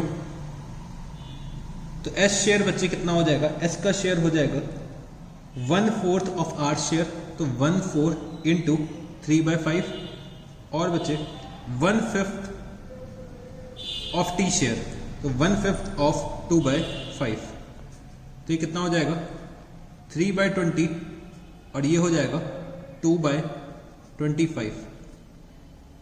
तो बच्चे R ने इतना सेक्रीफाइस करा, S ने सॉरी T ने इतना सेक्रीफाइस करा। तो अगर मैं एलसीएम लेता हूं तो एलसीएम आ जाएगा 100, तो ये कितना हो जाएगा 15 और ये हो जाएगा 8, तो 23/100 S का शेयर आ जाएगा। अब मेरे को R और T का शेयर निकालना है, तो R का कितना आएगा, तो भाई R का ओल्ड रेशियो मेरे को दे रखा हुआ है 3/5, इसमें से मैं R का सेक्रीफाइस लेस कर दूंगा, कितना है 3/20, और बच्चे T का ओल्ड रेशियो मेरे को दे रखा है 2/5, इसमें से मैं T का सेक्रीफाइस लेस कर दूंगा, कितना 2/25। तो 3/5 माइनस 3/20 कितना हो जाएगा, तो एलसीएम आ जाएगा 20, ये आ जाएगा 12 - 3, तो 9/20 R का शेयर हो जाएगा। T का हो जाएगा 25 एलसीएम, तो ये आएगा 10 - 2, तो 5 और बचे 5 × 2 10, तो 10 - 2 कितना हो जाएगा 8/25। और यहाँ पे S का शेयर कितना है, S का शेयर मैंने कैलकुलेट करा है अभी 23/100, 23/100। तो चलो हम लोग कॉमन डिनोमिनेटर करते हैं। तो कॉमन डिनोमिनेटर का मतलब क्या हो गया 45/100, 32/100। तो आर, टी और एस का नया प्रॉफिट शेयरिंग रेशियो कितना आ जाएगा? तो R is to T is to S 45:32:23। तो बच्चे हम लोगों ने ए पार्ट सॉल्व कर लिया। तो चलो अब हम लोग बी पार्ट पे चलते हैं। तो बी पार्ट में क्या दे रखा है? A and B are partners, they admit C for 1/4 share. In future the ratio between A and B would be 2:1। तो A and B are partners, और ये नहीं बोल रखा है कि भाई ये लोग किस रेशियो में प्रॉफिट शेयर करते हैं। तो हम लोग जनरली अज्यूम करते हैं कि भाई अगर प्रॉफिट शेयरिंग रेशियो नहीं दे रखा है तो प्रॉफिट शेयरिंग रेशियो क्या होगा? इक्वल होगा। ठीक है जी। उसके बाद ये दे रखा है कि they admit C for 1/4 share. तो सी का एडमिशन 1/4 शेयर के लिए हो रहा है। In future the ratio between A and B would be 2:1। तो ए और बी के बीच में जो रेशियो होगा वो क्या होगा? 2:1 का रेशियो होगा। तो चलो इसको भी सॉल्व करते हैं। तो क्वेश्चन नंबर 8 का बी पार्ट, मेरे को यह पता होता है कि भाई मेरा जो टोटल शेयर है वो कितना है? 1। और मेरे को यहां पे डी का शेयर पता है। तो D share is equal to 1/4। तो रिमेनिंग शेयर कितना हो जाएगा? Remaining share is equal to 1 - 1/4 कितना? 3/4। 3/4 का रिमेनिंग शेयर हो जाएगा। और 3/4 का जो रिमेनिंग शेयर होगा वो बच्चे ये दे रखा है कि ए और बी 2:1 के रेशियो में शेयर करेंगे। तो ए और बी 3/4 इंटू 2/3, और बच्चे 3/4 इंटू 1/3, और सी का मेरे को ऑलरेडी पता है 1/4। तो अगर आप लोग यहां पे कैलकुलेट करोगे तो कितना आएगा? 2/4, 1/4 और बचे 1/4। तो नया प्रॉफिट शेयरिंग रेशियो A:B:C कितना हो जाएगा? तो A:B:C। तो इन लोगों का नया प्रॉफिट शेयरिंग रेशियो आ जाएगा 2:1:1। तो हम लोगों ने यहाँ पे बी पार्ट को भी सॉल्व कर लिया है। फिर बच्चे A and B are partners sharing profit and losses in the ratio of 3:2. They admit C for 1/5 share in profit. C acquires 1/5 of a share from A and 4/5 share from B. तो भाई C जो आ रहे हैं firm में वो बच्चे 1/5 share के लिए आ रहे हैं। तो 1/5 शेयर इन्होंने 1/5 शेयर जो इन्होंने एक्वायर करा है वो बच्चे कहां से करा है? तो 1/5 ऑफ ए शेयर फ्रॉम ए। तो सी ने अपना शेयर का 1/5 किससे एक्वायर करा? ए से एक्वायर करा है। And 4/5 of A share from B. तो भाई उनके शेयर का 4/5 किससे एक्वायर करा है? मतलब सी ने अपने शेयर का 4/5 बी से एक्वायर करा है और 1/5 ए से एक्वायर करा है। तो चलो इस क्वेश्चन को भी हम लोग यहां पे सॉल्व करते हैं। तो थर्ड पार्ट मतलब सी पार्ट हम लोग करने जा रहे हैं। तो सी का शेयर मेरे को क्वेश्चन में कितना दे रखा है? सी का शेयर है बच्चे 1/5। सी ने जो ये 1/5 एक्वायर करा है वो किससे एक्वायर करा है? एक तो ए से एक्वायर करा है और दूसरा बी से एक्वायर करा है। तो 1/5 का बच्चे 1/5 पार्ट ए से एक्वायर करा है, मतलब 1/5 का 1/5 पार्ट ए से एक्वायर करा है। और बच्चे 1/5 का 4/5 पार्ट किससे एक्वायर करा है? बी से एक्वायर करा है। मतलब ए ने कितना सरेंडर करा होगा? 1/25। बी ने कितना सरेंडर करा होगा? 4/25। ए ने सरेंडर करा 1/25, बी ने सरेंडर करा 4/25। तो ए और बी का न्यू रेशियो क्या निकल के आएगा? तो भाई ओल्ड रेशियो अगर मेरे को दे रखा है, ओल्ड रेशियो मेरे को दे रखा है 3/5 और 2/5। इसमें से मैं लेस कर दूंगा ए का सेक्रीफाइस मतलब 1/25 और बी का सेक्रीफाइस 4/25। तो ए का नया रेशियो कितना आ जाएगा? तो मैं यहाँ पे 25 एलसीएम लेता हूँ। तो 15 - 1 14/25 और मैं यहाँ पे फिर से 25 एलसीएम लेता हूँ। तो 10 - 4 6/25। सी का मेरे को ऑलरेडी दे रखा हुआ है 1/5 मतलब 5/25। तो A:B:C कितना हो जाएगा? 14:6:5। तो सी ने यहां पे अपने शेयर का 1/5 एक्वायर करा ए से और 4/5 एक्वायर किससे करा है? बी से। तो वो मैंने निकाल लिया कि भाई ए और बी ने कितना कितना सेक्रीफाइस करा है, उसको मैंने ओल्ड रेशियो से लेस कर दिया। तो मेरे को यहाँ पे ए बी और सी का नया रेशियो मिल गया 14:6:5। तो चलो अब हम लोग डी पार्ट पे चलते हैं। क्या दे रखा हुआ है, X Y and Z are partners in the ratio of 3:2:1। W joins the firm as a new partner for 1/6 share in profits. Z will retain his original share. तो ऐसा क्वेश्चन भी हम लोगों ने एग्जाम्पल में करा था। तो बच्चे अगर आप लोग क्वेश्चंस देखो तो अगर आप लोगों ने एग्जाम्पल्स बहुत अच्छे से कर रखे हैं तो एक भी क्वेश्चन में आपको दिक्कत नहीं आएगी। तो चलो डी पार्ट भी अब हम लोग सॉल्व करते हैं। तो W ज्वाइन कर रहा है हमारे फर्म को, तो W का शेयर कितना है, W शेयर, तो W शेयर कितना है 1/6। ठीक है जी।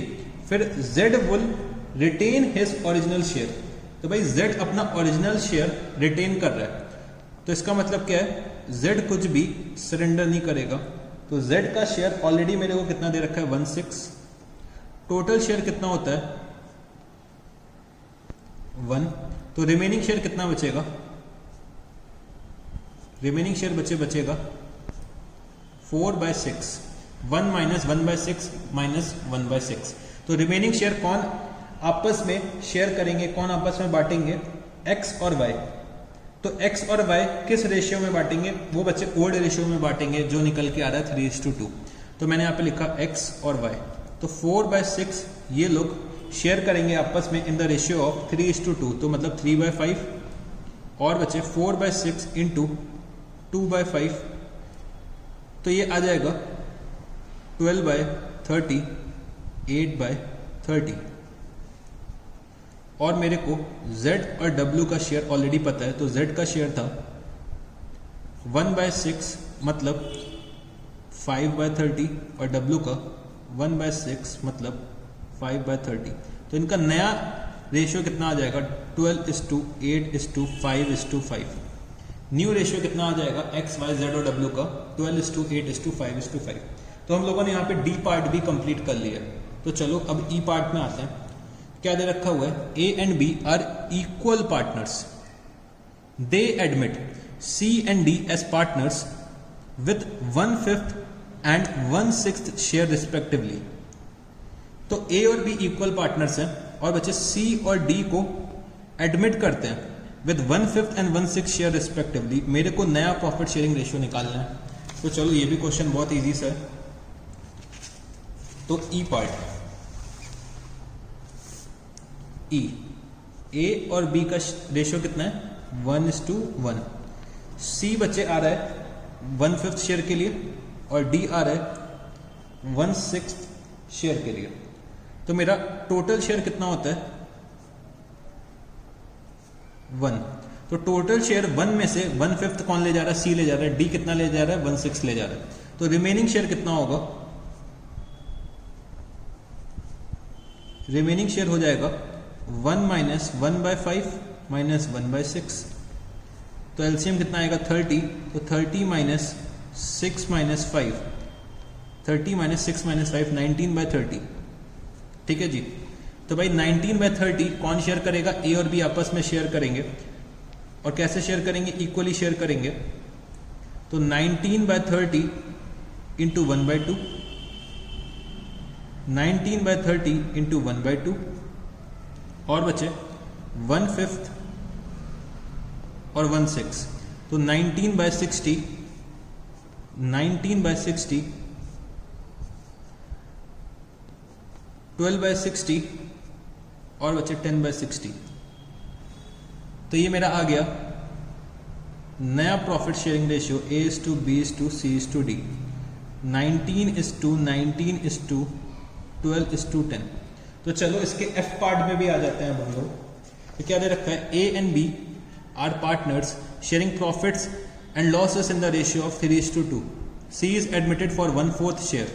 ए and B decided to share equally in future. तो इस टाइप का भी क्वेश्चन हम लोग कर चुके हैं कि भाई सी का शेयर मेरे को दे रखा हुआ है, टोटल शेयर मेरे को मालूम होता है कि कितना होता है, टोटल शेयर इज 1। सी का जो मेरे को यहाँ पे शेयर दे रखा है, तो सी का शेयर जितना दे रखा है, कितना दे रखा है सी का शेयर 1/4। तो रिमेनिंग रिमेनिंग शेयर कितना हो जाएगा 1 माइनस 1/4। तो 3/4 को इक्वली शेयर करेंगे ए और बी। तो चलो ए और बी 3/4 को यहाँ पे इक्वली शेयर करेंगे तो 3/4 इंटू 1/2, 3/4 इंटू 1/2 यह आ जाएगा 3/8, ये भी आ जाएगा 3/8 और सी का शेयर मेरे को पता है कितना 1/4 विच इज इक्वल टू 2/8। तो इनका नया रेशियो कितना आ जाएगा 3:3:2। तो बच्चे हम लोगों ने एफ पार्ट भी सॉल्व कर लिया, एफ पार्ट भी हमने यहाँ पे सॉल्व कर लिया। तो हम लोगों ने क्वेश्चन नंबर 8 के सारे पार्ट्स सॉल्व कर लिए। तो चलो अब हम लोग आते हैं क्वेश्चन नंबर 10 पे।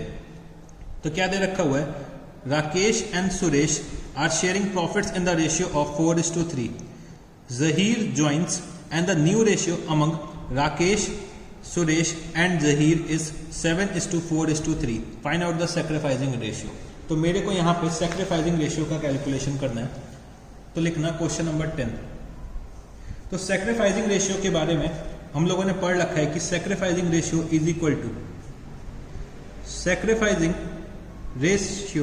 Is equal to old profit sharing ratio minus new profit sharing ratio. तो मैंने यहां पे लिखा राकेश। तो राकेश का ओल्ड रेशियो मेरे को दे रखा हुआ है 4/7। फिर बच्चे सुरेश, तो सुरेश का ओल्ड रेशियो मेरे को दे रखा हुआ है 3/7। और बच्चे जहीर, तो जहीर का ओल्ड रेशियो क्या हो जाएगा 0। इसमें से मैं लेस कर दूंगा न्यू रेशियो को। तो न्यू रेशियो मेरे को दे रखा है 7:4:3। तो इसका मतलब क्या हो गया 7/14, 4/14 और बचे 3/14। तो चलो हम लोग यहाँ पे सैक्रिफाइसिंग रेशियो कैलकुलेट करते हैं। तो ये कितना आएगा 8 - 7 मतलब 1/14। ये कितना आ जाएगा, तो एलसीएम 14 आएगा। तो 6 - 4 2/14 और ये कितना आ जाएगा -3/14। तो सैक्रिफाइसिंग रेशियो कितना आ जाएगा, sacrificing ratio is equal to 1:2। तो बच्चे अगर इसका टोटल करोगे तो कितना आएगा 3 और उतना ही जहीर गेन कर रहा है। तो हमेशा सैक्रिफाइस हमारा गेन के बराबर होगा। तो जितना आप सैक्रिफाइस करोगे उतना ही आप गेन करोगे। तो यहाँ पे हम लोगों ने क्वेश्चन नंबर 10 भी कंप्लीट कर लिया। तो बच्चे जितने भी अब रिमेनिंग क्वेश्चंस हैं वो आपको होमवर्क में करने हैं। तो एग्जाम्पल्स जो मैंने कराए हैं उनसे ही रिलेटेड सारे के सारे क्वेश्चंस दे रखे हैं। तो अगर आपने एग्जाम्पल्स बहुत अच्छे से कर रखे हैं तो बच्चे आपको एक भी क्वेश्चन में दिक्कत नहीं आने वाली है। तो यहाँ पे होमवर्क आज नोट करना कि भाई होमवर्क में हमें कौन कौन से क्वेश्चंस करने हैं। तो होमवर्क में मेरे को करना है क्वेश्चन नंबर 1 to 7, फिर बच्चे 8, 11, 8 तो मैंने करवा दिया है, 9 कर लेना इसको, 9, 11, 12, 13, 14 इतने क्वेश्चंस आपको होमवर्क में करने हैं। और बच्चे सारी क्वेश्चंस 2-2, 3-3 मिनट के हैं, तो बहुत ज़्यादा टाइम आपको नहीं लगेगा होमवर्क करने में। तो ये सारे क्वेश्चंस आपको रेशियो के करने हैं। तो रेशियो में आपको नया प्रॉफिट शेयरिंग रेशियो निकालने के लिए बोल सकते हैं और साथ ही साथ सैक्रिफाइसिंग रेशियो भी निकालने के लिए बोल सकते हैं। तो इसका हम लोगों ने बहुत डीप में जाके डिस्कशन कर लिया है। तो बच्चे हमारा पहला एडजस्टमेंट जो होता है in case of a admission of a partner, वो क्या होता है, calculation of new profit sharing ratio and sacrificing ratio, वो हम लोगों ने आज कंप्लीट कर लिया। तो बच्चे चलो आज की क्लास को यहीं पे रिवाइज कर लेते हैं कि आज हम लोगों ने क्या क्या पढ़ा है। तो आज हम लोगों ने पढ़ा कि जब कभी भी हमारे फर्म का रिकॉन्स्टिट्यूशन होता है, रिकॉन्स्टिट्यूशन का मतलब क्या होता है, हमारी old partnership comes to an end and बच्चे new partnership comes into an existence. तो रिकॉन्स्टिट्यूशन कब कब होगा, एडमिशन के केस में होगा, change in profit sharing ratio के केस में होगा, रिटायरमेंट या डेथ के केस में होगा, या फिर amalgamation of 2 firms more firms के केस में होगा। तो फिर हम लोगों ने शुरू करा था कि भाई हम लोगों को एडमिशन के केस में क्या क्या एडजस्टमेंट्स करनी पड़ती हैं। तो हम लोगों ने एक पढ़ा था कि भाई नया प्रॉफिट शेयरिंग रेशियो कैलकुलेट करना पड़ता है और सैक्रिफाइसिंग रेशियो कैलकुलेट करना पड़ता है। तो एक नया पार्टनर तभी एडमिट कर सकते हैं जब सारे के सारे पार्टनर्स की कंसेंट मिल जाए, और जब कभी भी एक नया पार्टनर आएगा तो बच्चे कैपिटल का पैसा लेकर आएगा, गुडविल का पैसा लेकर आएगा, जिससे कि उसको दो राइट्स मिल सकें, right to share in the profits of the firm, right to share in the future assets of the firm. और फिर हम लोगों ने बहुत सारे रेशियोज का कैलकुलेशन सीखा था। तो आज हम लोगों ने तो कुछ 10 एग्जाम्पल्स करे थे और साथ ही साथ 2 क्वेश्चंस भी प्रैक्टिस मैंने आपको करा दिया, और बाकी के जो क्वेश्चंस हैं वो आपको खुद से करने हैं होमवर्क में। इन क्वेश्चंस में से कोई भी क्वेश्चन अगर आपको नहीं समझ में आता है, किसी भी क्वेश्चन में दिक्कत आती है, तो आप मेरे से पर्सनली पूछ सकते हैं, ठीक है जी। तो आज मैंने एक एडजस्टमेंट कंप्लीट कर दिया, बाकी की जो एडजस्टमेंट्स हैं वो हम लोग नेक्स्ट क्लास में शुरू करेंगे। तो नेक्स्ट क्लास में हम लोग गुडविल का एडजस्टमेंट शुरू करेंगे। तो आज के लिए बच्चे हम लोग इतना ही रखते हैं, तो फिर हम लोग मिलते हैं अपने नेक्स्ट क्लास में। तो thank you guys, see you, tata, good night, bye bye.